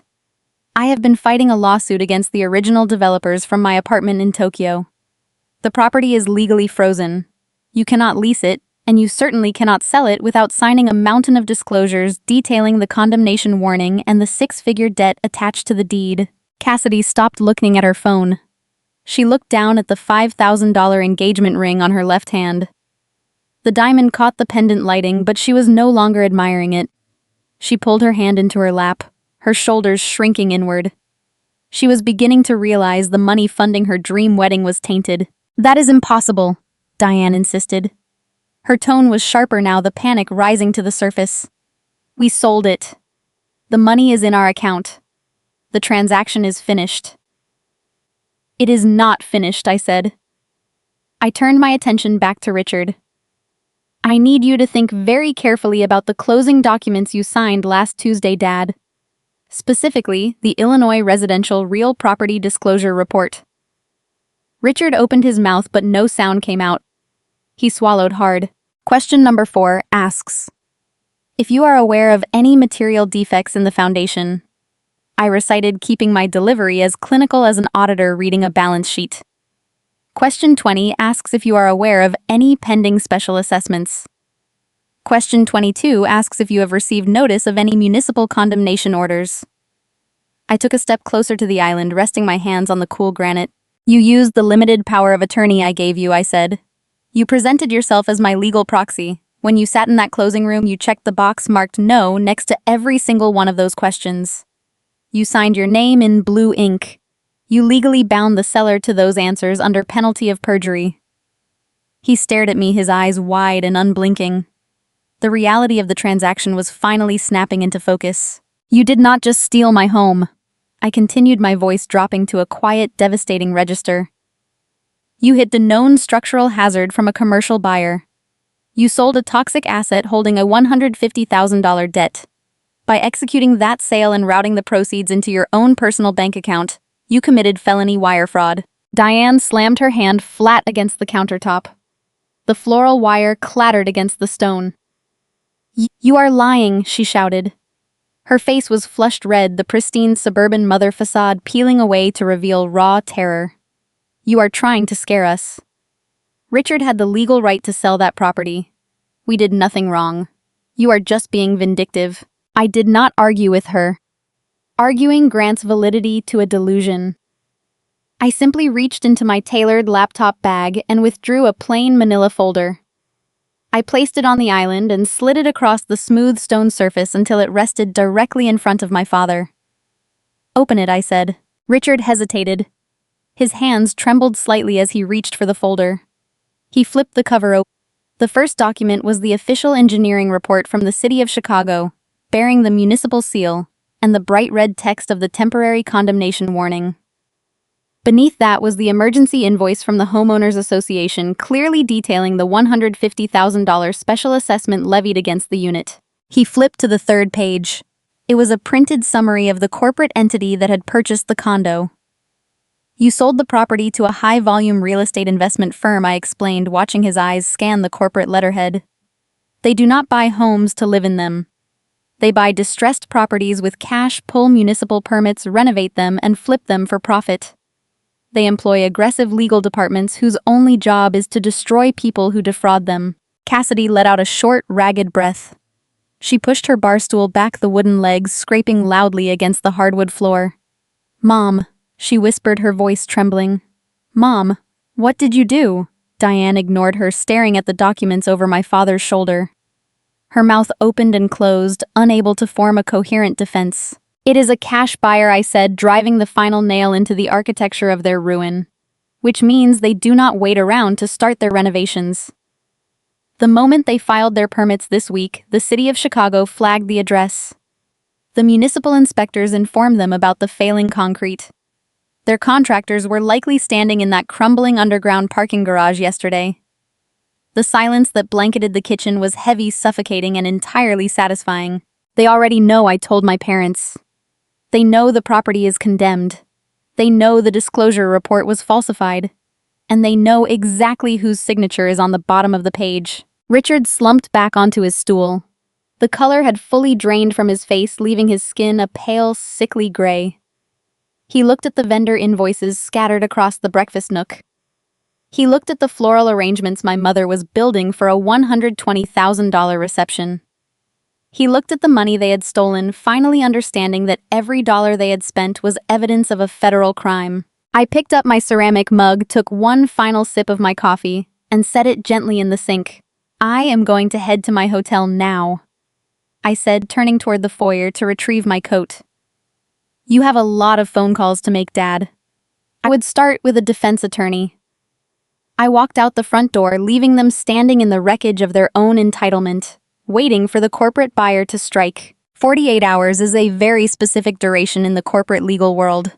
It is exactly enough time for a high-volume real estate investment firm to pull a municipal permit, discover a structural condemnation order, audit their closing paperwork, and instruct their litigation department to annihilate the seller.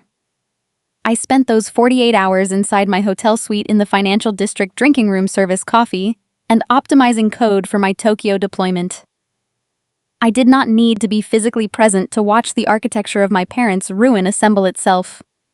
I simply set up a digital alert on the Cook County Circuit Court public docket and waited for the system to execute its natural logic. In Illinois, when a corporate buyer uncovers deliberate real estate fraud, they do not send a polite letter requesting a refund. They file an emergency injunction. The investment group that purchased my loft moved with ruthless efficiency. They understood that the individual who signed the fraudulent residential real property disclosure report had walked away with $300,000 in unearned liquidity. To prevent that cash from disappearing, their attorneys petitioned a judge for an immediate asset freeze, because my father had signed the disclosures as my proxy, acting as the seller. In fact, his name was at the top of the filing. He had bound himself to the liability. The judge granted the emergency injunction without hesitation, authorizing the immediate freezing of the joint bank account where the proceeds of the sale had been deposited. I received the docketed notification on Thursday morning. The filing included a motion for punitive damages, legal fees, and full restitution. 10 minutes after the alert hit my inbox, my phone began to light up with notifications. I did not answer the calls. I watched the screen brighten and darken on the hotel desk, listening to the voicemails accumulate. The digital transcripts provided a perfect real-time broadcast of the consequences arriving in the suburbs. The first voicemail came from my father.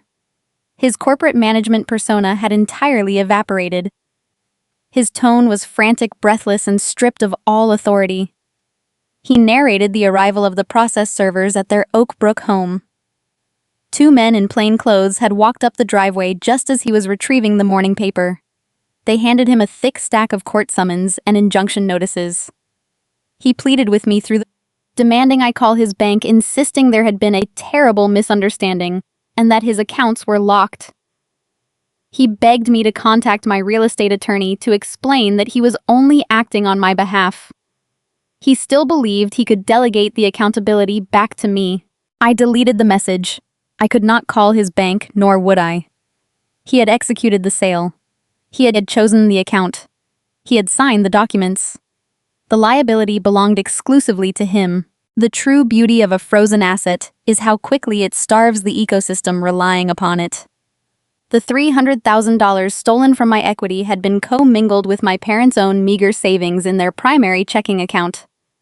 That account was the central artery funding Cassidy's lavish Gold Coast wedding.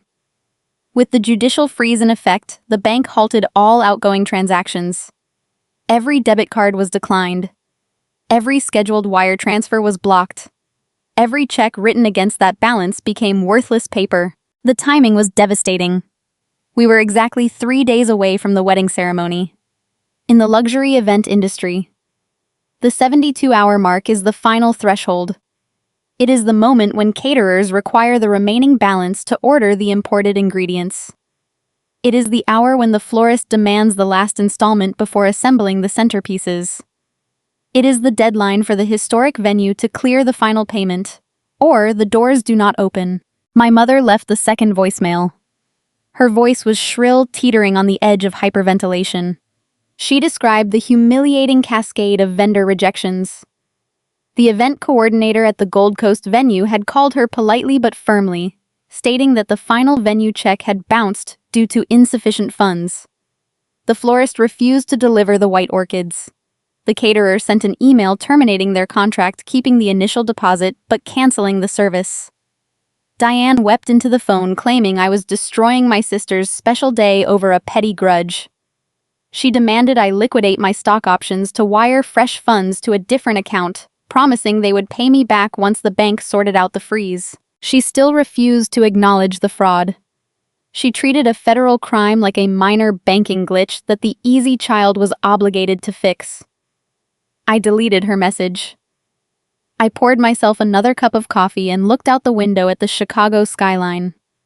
The skyline looked pristine, sharp, and indifferent to the panic unfolding in the suburbs. The third barrage of communication came from Cassidy. My sister, the fragile artist who had always required a soft touch, abandoned her delicate persona entirely. She left 5 consecutive voicemails, her voice raw and jagged with rage. She blamed me for the sudden collapse of her curated reality. She screamed into the receiver, insisting that I had set them up, that I had intentionally hidden the structural damage to humiliate her in front of her wealthy future in-laws. She told me I was sick, that I was a terrible sister, and that I had ruined her life forever. Her lack of self-awareness was breathtaking. Cassidy was sitting in a house paid for by my parents, wearing a $5,000 engagement ring funded by my stolen equity, crying over a canceled 6-figure party that she never had the resources to host. She genuinely believed that my refusal to absorb the consequences of their theft was an act of sabotage against her happiness. If this had happened a year earlier, the pressure would have crushed me. The old program would have engaged. The deep ingrained fear of being deemed the bad daughter would have driven me to call my brokerage firm, sell off my investments, and wire the cash to rescue the event. I would have sacrificed my own foundation to keep theirs propped up, trading my stability for a fleeting moment of hollow gratitude. But the woman who paid the deductibles and funded the rent deposits did not exist anymore. She had been replaced by a lead developer who understood that you do not negotiate with corrupted files. You delete them. I exercised the ultimate, most impenetrable boundary available to any person breaking free from a toxic family. I did nothing at all. I did not call them back to argue. I did not send a text message defending my actions. I did not engage in the emotional tug-of-war they were desperately trying to initiate. By ignoring their calls, I forced them to sit in the deafening silence of their own consequences. They had spent my entire life teaching me that my value was defined by my utility. By removing my utility, I was forcing them to face the reality of what they had done without the luxury of blaming my reaction. The irony of the situation was a masterpiece of their own design. For years, Diane and Richard had wielded financial control to manage the family narrative. They had demanded obedience by positioning themselves as the generous providers, even while using my money to fund the illusion. They had tried to exert the ultimate control by liquidating my sanctuary to secure Cassidy's social climbing dreams. Instead, their greed had manufactured a perfect financial trap. By rushing to steal my equity, they had tied their own names to a toxic debt. By routing the stolen funds into their primary account, they had given a ruthless corporate entity the exact coordinates needed to freeze their entire livelihood.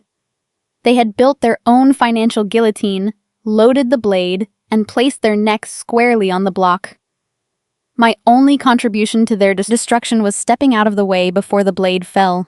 As the sun set over the financial district, casting long shadows across the city grid, my phone finally stopped buzzing. The wedding vendors had officially canceled their services. The venue was gone. The food was not coming. The Grand Gold Coast reception was dead starved of the stolen cash it required to breathe. Yet the delusion of a narcissistic family does not surrender easily. Despite the frozen assets, the looming fraud charges, and the loss of the vendors, my mother was not ready to admit defeat. She had spent too much time cultivating an image of suburban perfection to let it collapse without a final, desperate performance. She still had one maxed-out credit card, a reservation at a local restaurant, and a rehearsal dinner audience she intended to use as her last staging ground. The Friday evening before a canceled wedding carries a very specific, suffocating gravity. My parents had spent the previous 48 hours watching their curated suburban existence crumble under the weight of a Cook County injunction. The Gold Coast venue had released their reservation. The floral centerpieces were rotting in a warehouse. The caterers had kept the deposit and shredded the contract. A rational family would have accepted the defeat, canceled the remaining events, and sought immediate legal counsel. But Diane and Richard did not operate on rationality. They operated on the desperate preservation of their social standing. My mother could not fathom the humiliation of calling Gregory's parents to admit the wedding was bankrupt. She needed to maintain the illusion of control just a little bit longer. She utilized her only remaining credit card, a high-interest account she had kept hidden from the asset freeze, to book a private dining room at a high-end steakhouse in Oak Brook. She sent me a text message on Friday morning. She framed the invitation as an olive branch. She wrote that the family needed to come together to heal and share an intimate rehearsal dinner. I knew it was not an olive branch. It was an ambush. Diane intended to use the public setting and the presence of Cassidy's wealthy future in-laws to leverage my compliance. She calculated that I would not cause a scene in front of affluent strangers. She assumed the pressure of polite society would force me to surrender, liquidate my stock options, and write a check to lift the injunction. I accepted the invitation. I did not dress for the family dinner. I dressed for a corporate acquisition. I chose a tailored charcoal suit, a silk blouse, and minimalist jewelry. I applied my makeup with sharp, clean precision. When I walked into the private dining room at the steakhouse, the scent of roasted garlic and heavy red wine hung in the air. The room was illuminated by low amber pendant lights. My family sat around a polished mahogany table. Diane sat at the head wearing a tight, strained smile. Richard sat beside her, his skin gray, nursing a glass of scotch. Cassidy sat next to Gregory, staring blankly at the white linen tablecloth. Across from them sat Gregory's parents. They were the exact demographic my mother had spent her life trying to emulate. They wore designer watches, spoke with the unhurried cadence of inherited wealth, and carried an air of effortless superiority. They were the audience my parents were terrified of losing. I took the empty seat across from my father. Diane immediately signaled the waiter to pour my water, playing the role of the gracious, unflappable hostess. She steered the conversation towards safe, superficial topics. She complimented my suit. She asked Gregory's father about his recent golf trip to Florida. She was constructing a fragile temporary reality where everything was fine. Gregory's mother, however, possessed the sharp instincts of a socialite who senses a fracture. She swirled her wineglass and offered a passive-aggressive smile. "It is just such a shame about the Gold Coast venue," she remarked, her tone dripping with false sympathy. "Gregory told us there was a sudden scheduling conflict. It is terribly unusual for a historic space to cancel 48 hours before the ceremony. We had to scramble to cancel our hotel blocks downtown." Diane did not miss a beat. She laughed, a high, brittle sound that echoed off the mahogany walls.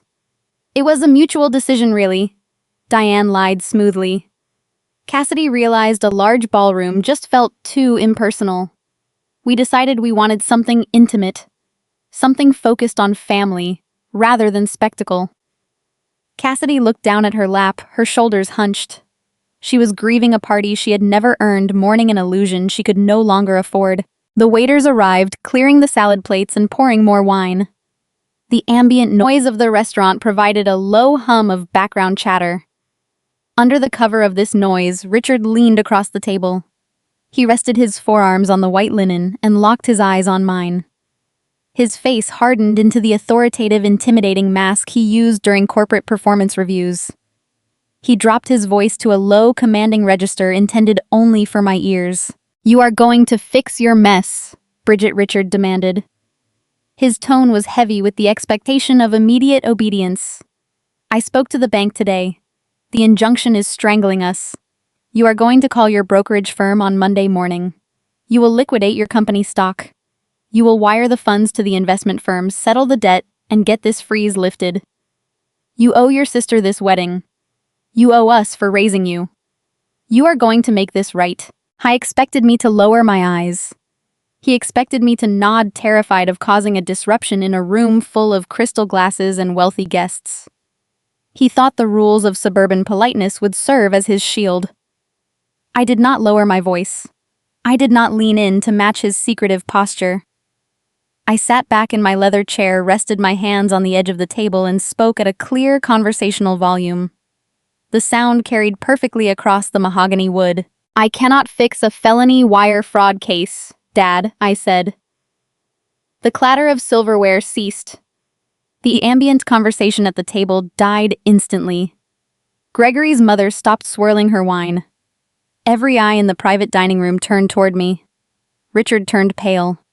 Diane gasped, her hand flying to her throat.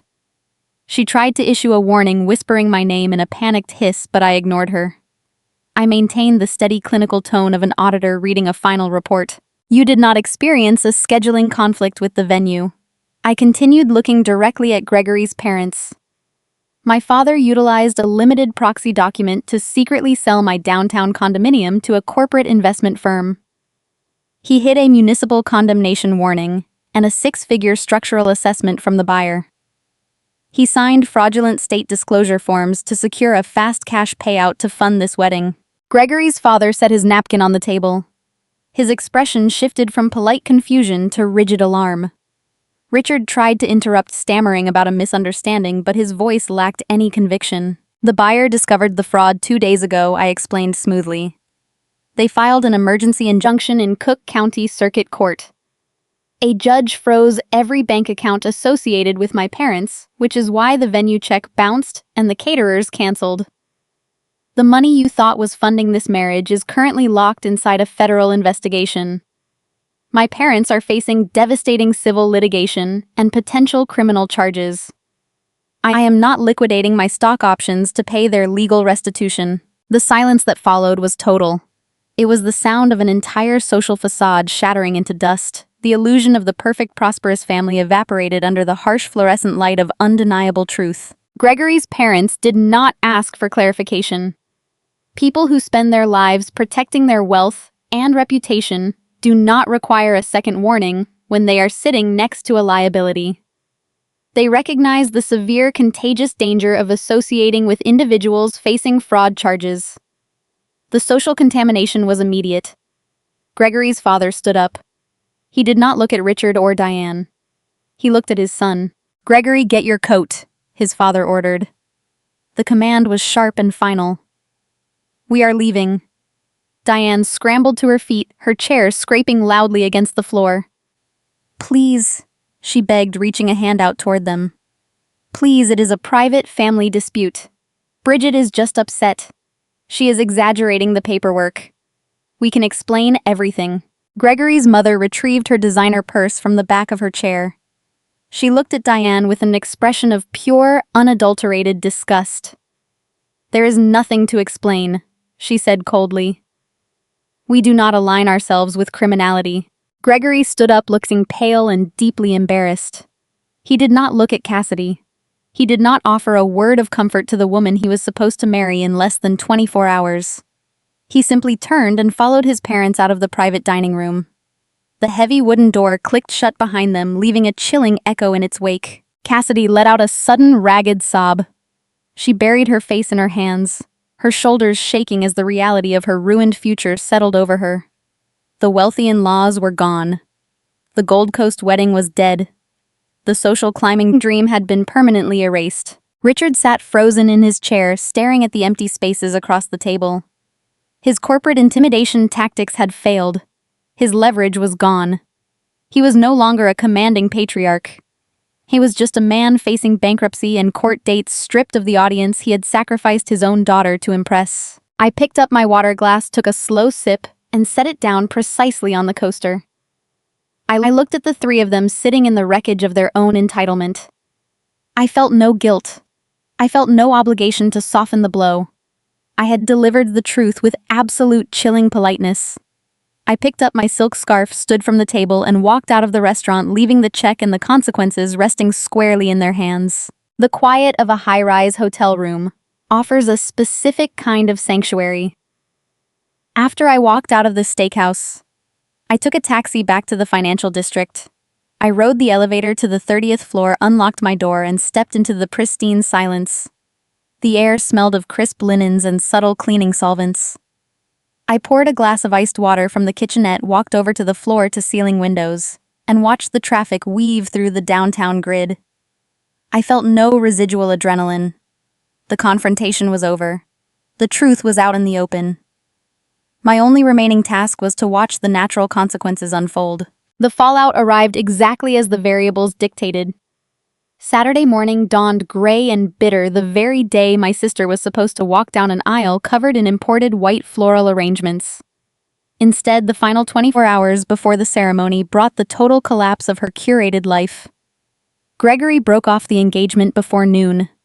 His decision was swift and entirely predictable. Gregory was a man who constructed his entire identity around the perception of affluence. He drove a leased sports car and wore designer suits he could barely afford, desperate to mask his own financial insecurities. He needed to marry into a family that elevated his status. The moment he discovered my parents were not wealthy benefactors, but desperate individuals facing federal fraud charges, his attraction to Cassidy evaporated. He did not possess the emotional depth to stand by a partner in crisis. He packed his belongings, canceled his portion of the honeymoon reservations, and severed all contact. Cassidy was left with nothing. The Gold Coast venue was gone. The catered reception was canceled. The wealthy future in-laws had vanished. Her social climbing fantasy had been permanently erased, replaced by the humiliating reality of a bankrupt family facing a criminal investigation. She packed her bags and returned to our parents' house in Oak Brook. For her entire life, Cassidy had been the golden child. Diane and Richard had shielded her from every consequence, funded every whim, and assured her that she deserved a life of unearned luxury. They built a pedestal for her, convinced that her perceived success validated their own parenting. But a pedestal built on stolen equity cannot hold weight. When Cassidy walked through the front door of our childhood home, she did not seek comfort from my parents. She turned her grief into pure, unadulterated rage. I heard the echoes of this fracture through the series of voicemails my mother left on my phone throughout the weekend. I did not answer her calls. I sat in my hotel suite, letting the messages go to voicemail and listened to them one by one. The digital transcripts painted a vivid picture of the destruction happening in the suburbs. In the first few messages, Diane sounded frantic but demanding. She pleaded with me to call Gregory's mother to explain that the fraud was a mere clerical error, to somehow use my corporate title to legitimize their actions. When those demands met only silence, her tone shifted. By Saturday evening, the voicemails became hysterical. I could hear the sound of doors slamming in the background. I heard Cassidy screaming. My sister was finally holding them accountable. Cassidy shrieked that their illegal scheming had ruined her future. She yelled that they had humiliated her in front of the only man she had ever loved. She blamed them for bounced checks, the canceled vendors, and the public disgrace. The irony was profound. Diane and Richard had committed a felony to secure Cassidy's happiness, and their reward was the venomous hatred of the child they had sacrificed everything to protect. Diane wept into the receiver. She left a dozen messages, her voice cracking as she begged me to intervene. She asked me to hire a defense attorney for them. She promised to pay me back eventually. She tried to deploy the ultimate manipulation tactic, her voice dropping to a theatrical wounded whisper. "We did it all for love." Bridget, my mother, sobbed through the speaker. "We just wanted your sister to have a beautiful day. You have to help us. Family forgives. Please do not leave us to deal with this alone." Love is not a defense for wire fraud. Love does not forge signatures on state disclosure documents. My parents did not steal my property out of love for Cassidy. They stole it to protect their own fragile egos, to avoid the embarrassment of admitting they could not afford the lifestyle they projected. They used my sister as an excuse to validate their own greed. I sat at the desk in my hotel room and deleted the voicemails. I pressed the trash icon 12 times. Each deletion felt like a physical weight lifting off my shoulders. I was clearing the corrupted data from my system. I was no longer the designated shock absorber for their poor decisions. They had manufactured this crisis, and they would navigate the fallout without my capital or my competence to shield them. On Monday morning, I dressed in my tailored suit and took a car to the law offices of my corporate attorney. Her firm occupied 3 floors of a sleek glass building overlooking the Chicago River. I walked into her office carrying a briefcase containing the digital archives of my deployment. She sat behind a polished mahogany desk, her demeanor sharp, professional, and entirely focused on risk mitigation. We did not discuss the emotional toll of the weekend. We discussed liability. The real estate investment firm that purchased my condominium was moving forward with their civil litigation. They were seeking severe financial damages from the sellers who had hidden the structural condemnation warning. Because my father's signature was on the closing documents, he was their primary target. However, because he used a limited power of attorney bearing my name, there was a minor risk that the investment firm's legal department might attempt to drag me into the discovery process. I was not going to allow my pristine professional reputation to be tarnished by my father's criminality. My attorney slid a thick stack of documents across the desk. It was a formal sworn affidavit. The document explicitly detailed the timeline of my overseas deployment. It outlined the narrow intended scope of the proxy agreement I had authorized. Most importantly, it stated under penalty of perjury that I possessed zero knowledge of the unauthorized sale, that I did not consent to the liquidation of the asset, and that I received none of the fraudulent proceeds. I produced my evidence to back up the affidavit. I handed over a secured flash drive containing the time-stamped emails between myself and the homeowners association, proving I was actively handling the special assessment from Tokyo. I provided the digital logs showing I had not accessed the local banking accounts where the stolen funds were deposited. I established a flawless, impenetrable paper trail proving my innocence. I picked up a pen and signed the affidavit. The notary public in the office stamped the pages, making my statement a matter of legal record. My attorney reviewed the packet, nodding with grim satisfaction. She assured me she would transmit the affidavit directly to the legal department of the investment firm holding the deed. "This will insulate you entirely," she explained, tapping the file. "The buyer's counsel will review this evidence. They will see that pursuing you is a waste of billable hours. They will focus the entirety of their litigation on the individual who executed the fraudulent disclosures and pocketed the cash. Your father will face the full brunt of their legal wrath." I thanked her, shook her hand, and walked out of the office. Stepping onto the busy Chicago sidewalk surrounded by the rush of commuters and the hum of city transit, I felt an extraordinary sense of closure. I had severed the final tether. I was legally, financially, and emotionally insulated from the sinking ship of my childhood home. I had handed the truth to the people capable of enforcing the consequences. My parents were now trapped in a legal nightmare of their own design, facing a corporate entity that could not be manipulated with tears or suburban guilt trips. The illusion they had spent decades building had been dismantled by their own hubris. The easy child had officially closed the account, leaving them to balance the disastrous ledger they had written for themselves. But the legal machinery takes time to process its targets.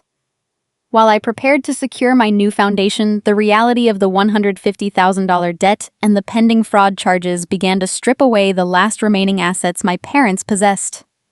They were about to discover the true cost of their entitlement. Corporate litigation operates like a commercial centrifuge. It spins away excuses, apologies, and suburban posturing until only the raw, undeniable facts remain. The investment firm that purchased my property did exactly what their attorneys promised. They did not negotiate. They did not care about the optics of a canceled wedding or the fragile egos of the sellers. They cared about their profit margins, and they pursued their stolen capital with ruthless precision. My father spent 3 decades in middle management, relying on his deep authoritative voice to dominate boardrooms and intimidate subordinates. In a legal deposition setting, that tone became a severe liability. Opposing counsel deposed Richard for 8 grueling hours. They presented the fraudulent disclosure forms he had signed in blue ink. They presented the bank statements showing the commingled funds, tracing every dollar stolen from my equity directly to the deposits paid to florists and caterers. They presented my sworn affidavit, which clearly proved my innocence and insulated me from the transaction. The defense my father attempted to mount crumbled under the weight of documented reality. He tried to argue he acted in my best interest as a parent managing a family crisis. The lawyers simply pointed to the canceled luxury venue and the resulting felony wire fraud implications. The financial penalty extended far beyond a simple refund of the purchase price. The investment firm demanded full restitution reimbursement for their soaring legal fees and punitive damages for the deliberate concealment of a condemned structure. Furthermore, the city of Chicago still required the immediate escrow of the remediation funds to stabilize the crumbling foundation.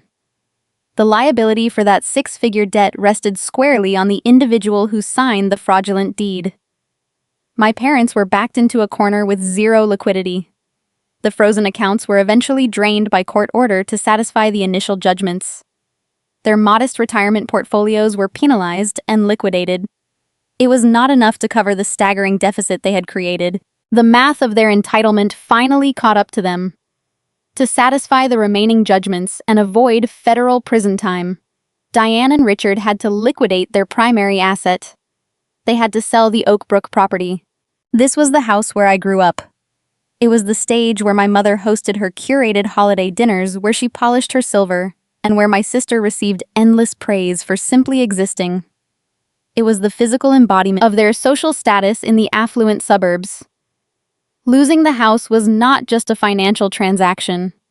It was the public execution of their carefully constructed illusion. Diane could no longer host her book clubs. She could no longer brag about her daughters to the neighbors. The neighbors now knew the truth.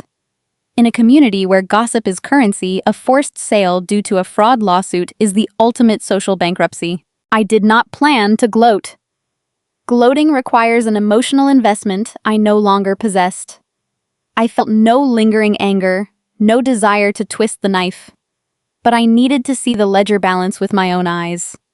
I needed the final visual confirmation that the system I had escaped was truly dismantled. On a crisp Thursday morning in early spring, I rented a car and drove out to the western suburbs one final time. The transition from the steel and glass of the downtown financial district to the sprawling manicured lawns of Oak Brook felt like crossing a border into a foreign country. The streets were lined with budding trees and blooming daffodils, a sharp contrast to the financial devastation occurring inside my family. I navigated the familiar turns, the route committed to muscle memory over decades of reluctant compliance. I turned onto their quiet cul-de-sac and let the engine idle near the curb, keeping the transmission in drive. The visual was striking. A bright, unforgiving real estate sign stood planted in the front yard bearing a rider that read pending sale. The pristine garden Diane used to obsess over looked neglected, the shrubs overgrown and the fresh mulch washed away by the spring rains. Parked in the driveway was not a luxury moving service, but a cheap rented box truck. The metal ramp was extended, resting on the concrete where Cassidy used to park her car. The front door was propped open, exposing the barren, stripped interior of the foyer. My mother was nowhere to be seen.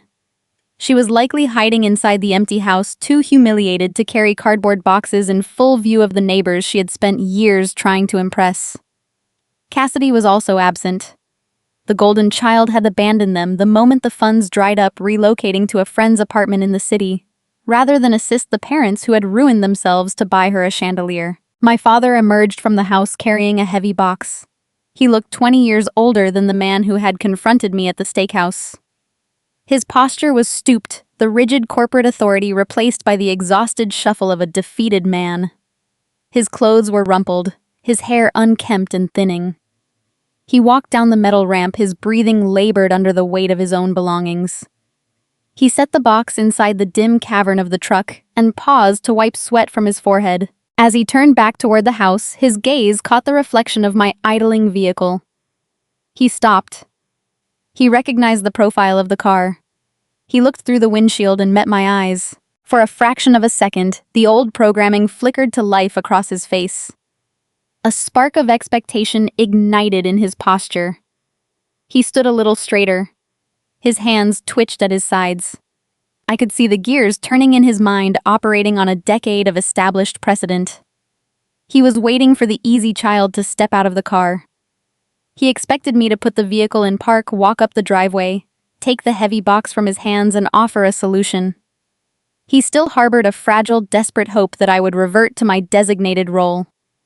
He wanted me to apologize for the severity of the consequences. He wanted me to write a check to stop the bleeding, to save the house, to restore the peace. He wanted the fixer to rescue him from the wreckage he had engineered. I kept my hands resting lightly on the steering wheel. I looked at the man who had tried to steal my sanctuary to fund a party. I looked at the house that had extracted my peace to subsidize my sister's comfort. I felt a profound, unsettling calm wash over my nervous system. I did not roll down the window. I did not put the car in park. I did not offer a tearful farewell or a final cutting remark. There was no need for a screaming match. There was no need for closure conversations or attempts at reconciliation. A balanced ledger does not require dialogue. I offered a single polite nod. It was the kind of nod you give a stranger when you hold a door open in a coffee shop. It was a brief acknowledgement of his physical presence in the world, stripped of all familial obligation. It was the final receipt. I watched the spark of expectation die in his eyes, replaced instantly by a hollow, crushing realization. His shoulders slumped. The reality of his isolation settled over him, heavy and undeniable. I shifted my foot from the brake to the accelerator. I pulled away from the curb, the tires rolling smoothly over the asphalt. I left him standing in the driveway, holding nothing but the cost of his own entitlement. 6 months have passed since that morning on the quiet suburban street. The brutal Chicago winter thawed into a humid, brief spring, and then settled into the steady, baking heat of late summer. Time moves differently when you are no longer managing other people's manufactured emergencies. Without the constant drain of my family's financial demands, my career accelerated at a pace that surprised even me. I leveraged my successful deployment in Tokyo and my professional network to secure a position as a lead cloud architect at a premier global technology firm. My daily responsibilities involved designing impenetrable digital vaults for international banking institutions. I construct systems where data is protected, access is strictly verified, and unauthorized users are locked out automatically. The parallel is not lost on me. I simply applied my professional expertise to my personal life. With my finances secure and untethered from the toxic property that destroyed my parents, I established a new physical baseline. I purchased a modern loft in the West Loop. I did not repeat the mistakes of my past. I did not purchase the property in my own name, nor did I use a standard closing attorney.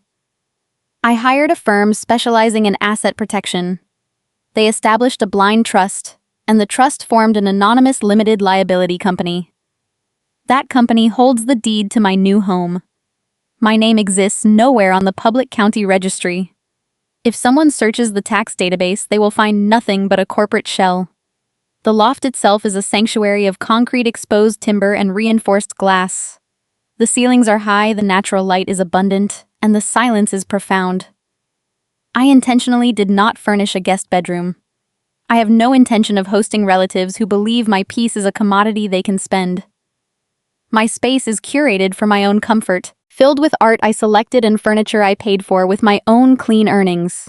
The suburbs operate on a currency of gossip. You do not need to seek out information regarding a fallen family. The details inevitably find their way back to you through mutual acquaintances, former neighbors, and the whispers of a corporate city that loves a scandal. The legal settlement with the real estate investment firm stripped Diane and Richard of everything they had spent 30 years accumulating. The forced sale of the Oak Brook house barely covered the restitution, the municipal fines, and their exorbitant legal fees. They were left with a shattered credit profile and zero equity. Today, my parents rent a cramped two-bedroom apartment in a declining suburb an hour outside the city limits. Their building sits near a noisy commercial highway overpass. There are no manicured lawns, no seasonal garden flags, and no neighborhood associations to impress. Richard, the man who used his booming voice to intimidate subordinates and control his daughters, now works as a shift manager at a logistics warehouse. He takes orders from men half his age, clocking in and out on a rigid schedule that offers no prestige. He drives a rusted commuter sedan instead of the least luxury vehicles he once prioritized. Diane can no longer host her lavish dinner parties or brag about her social standing at the country club. Her carefully curated illusion of wealth evaporated, leaving her isolated in a sterile linoleum-lined apartment. They are drowning in residual legal debt, paying the daily price for a crime they committed out of pure arrogance. They spend their evenings looking at the walls of a rental unit trapped in a prison of their own design. Cassidy experienced the harshest collision with reality. Her wealthy fiancé vanished, taking her access to high society with him. The $5,000 engagement ring was sold to pay for her immediate living expenses after she was forced to vacate her trendy studio apartment. The delicate artist who required a soft touch and endless financial bailouts now works a retail job at a fast fashion outlet in a struggling shopping mall. She spends 8 hours a day standing on her feet, folding cheap sweaters and answering to shift managers who do not care about her sensitivity or her artistic vision. Her dreams of becoming a prominent socialite died the moment she lost access to my bank account. She is finally learning the lesson I learned at 15. If you want a winter coat, you have to earn the money to buy it yourself. She has no safety net left to catch her. I sit in my loft, looking out over the Chicago skyline, and I feel a profound sense of clarity. For 26 years, I was conditioned to believe that my value was intrinsically tied to my utility. I was taught that love required me to shrink, to sacrifice my stability, and to absorb the consequences of other people's reckless choices. I spent my youth paying an unwritten emotional tax, funding a family dynamic that viewed me as a resource rather than a human being. The core lesson of this entire ordeal is simple and unforgiving. Love that demands your financial ruin is not love. It is extortion. A family that requires you to set yourself on fire to keep them warm does not value your light. They only value your fuel. When you are the easy child, the reliable one, the fixer. Toxic people will drain you until you are empty, and then they will blame you for no longer producing. You cannot fix a system that is designed to exploit you. You can only remove your data from the server. I am speaking directly to anyone listening who has ever found themselves trapped in that exhausting role. If you are the person your family calls only when a bill needs paying or a crisis needs managing, hear me clearly. You do not owe your future to people who refuse to build their own. You are allowed to protect your hard-earned assets. You are allowed to buy a home, advance your career, and build a beautiful life that does not include the people who hurt you. Walking away from a parasitic family dynamic does not make you a bad person. It makes you a survivor who finally recognized your own worth. You do not need to engage in screaming matches to establish your boundaries. You do not need to justify your decisions to people committed to misunderstanding you. Boundaries do not require anger. They only require rigid paperwork, secure passwords, and the quiet willingness to let abusers suffer the natural consequences of their own actions. My parents built a trap designed to capture my wealth, and they caught themselves in the mechanism. I did not have to lift a single finger to punish them. I only had to step out of the way and let gravity do the work. That is my story. It is a story about a stolen condominium, a fraudulent disclosure report, and a family ledger that finally balanced itself. Thank you for listening to Calm Drama Stories. I hope this narrative brought you some measure of validation and peace today. If you have ever had to walk away from a table because the cost of the meal was your dignity, I want to hear about it. Please share your own stories of setting boundaries and walking away in the comments section below. Stay safe, guard your peace, and I will see you in the next one. We often look at the collapse of a family and search for a villain. We want a clear antagonist, someone who set out with the intention to cause harm. But the tragedy of Bridget and her parents reveals a much quieter, more insidious truth. Families rarely shatter because of deliberate cruelty. They break because of a profound misunderstanding of what love actually requires. When we examine the wreckage of the Lawrence household, we are not just looking at a legal dispute over a condominium. We are looking at a mirror reflecting the deepest vulnerabilities of modern American parenting. It is a cautionary tale about cause and effect, the blinding nature of social pride, and the heavy cost of conditional affection. In contemporary American society, particularly in the competitive rings of affluent suburbs, success is frequently measured by visible milestones. The meticulously manicured lawn, the designer labels, the flawless holiday cards, and the six-figure wedding reception all serve as currency in a marketplace of peer pressure. Bridget's parents fell victim to this specific cultural illusion. They lost their internal peace because they were running a relentless race to maintain a curated image. They equated parental devotion with the ability to provide a lavish aesthetic, mistaking material grandiosity for genuine care. This pursuit of status blinded them. They loved their daughters not with clear-eyed wisdom, but through the distorted lens of their own egos. In their desperate attempt to secure the facade of the perfect family, they resorted to cannibalizing the hard-earned stability of one child to fund the hollow vanity of another. True parenting requires a delicate balance of compassion and wisdom. A fundamental error occurs when parents confuse love with the enabling of weakness. By constantly bailing Cassidy out of her financial disasters and shielding her from the consequences of her actions, her parents did not protect her. They robbed her. They stripped her of the opportunity to develop resilience. A wise parent recognizes the distinct boundary between lifting a child up and turning them into a permanent dependent. Conversely, Diane and Richard viewed Bridget's independence not as a virtue to be celebrated, but as a resource to be exploited. Wisdom dictates that every child is an independent individual, walking their own path, carrying the weight of their own choices. Parents do not possess the moral authority to harvest the fruits of one child's labor to subsidize the reckless habits of another. Bridget's capability should have been a source of pride, a testament to the strong work ethic often championed in Midwestern culture. Instead, her competence became her curse. A family environment lacking wisdom will always penalize the functioning members to accommodate the dysfunctional ones. The foundation of any traditional family structure must rest on undeniable ethics and basic fairness. Love is not a transaction, and a home should never operate like a corporate ledger, where affection is dispersed only when a child pays their dues. Bridget's parents transformed their household into an exchange market. They weaponized the concept of loyalty, demanding that Bridget surrender her assets to prove her devotion. Authentic ethical grounding emphasizes truth and selflessness.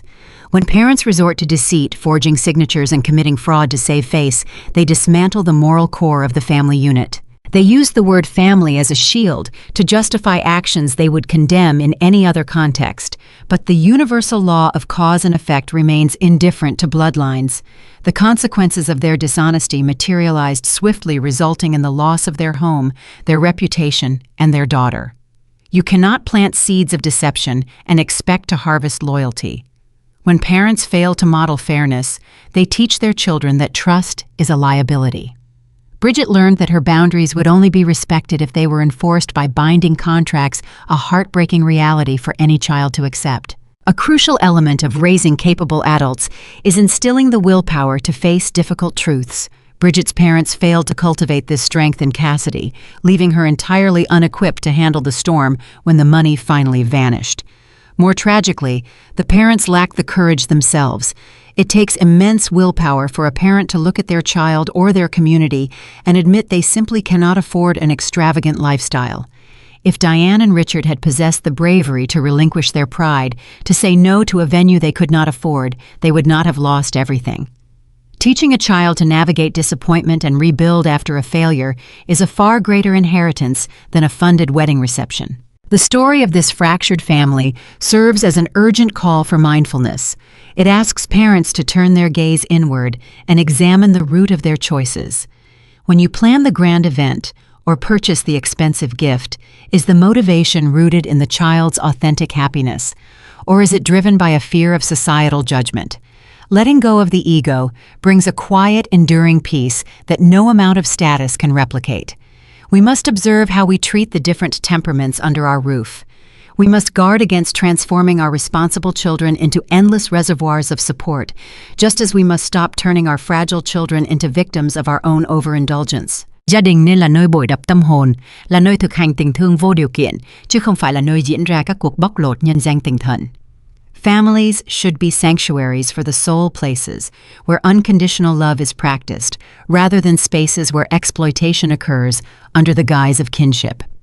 If examining these complex family dynamics and learning how to draw healthy boundaries resonates with you, please follow Fluffy Revenge.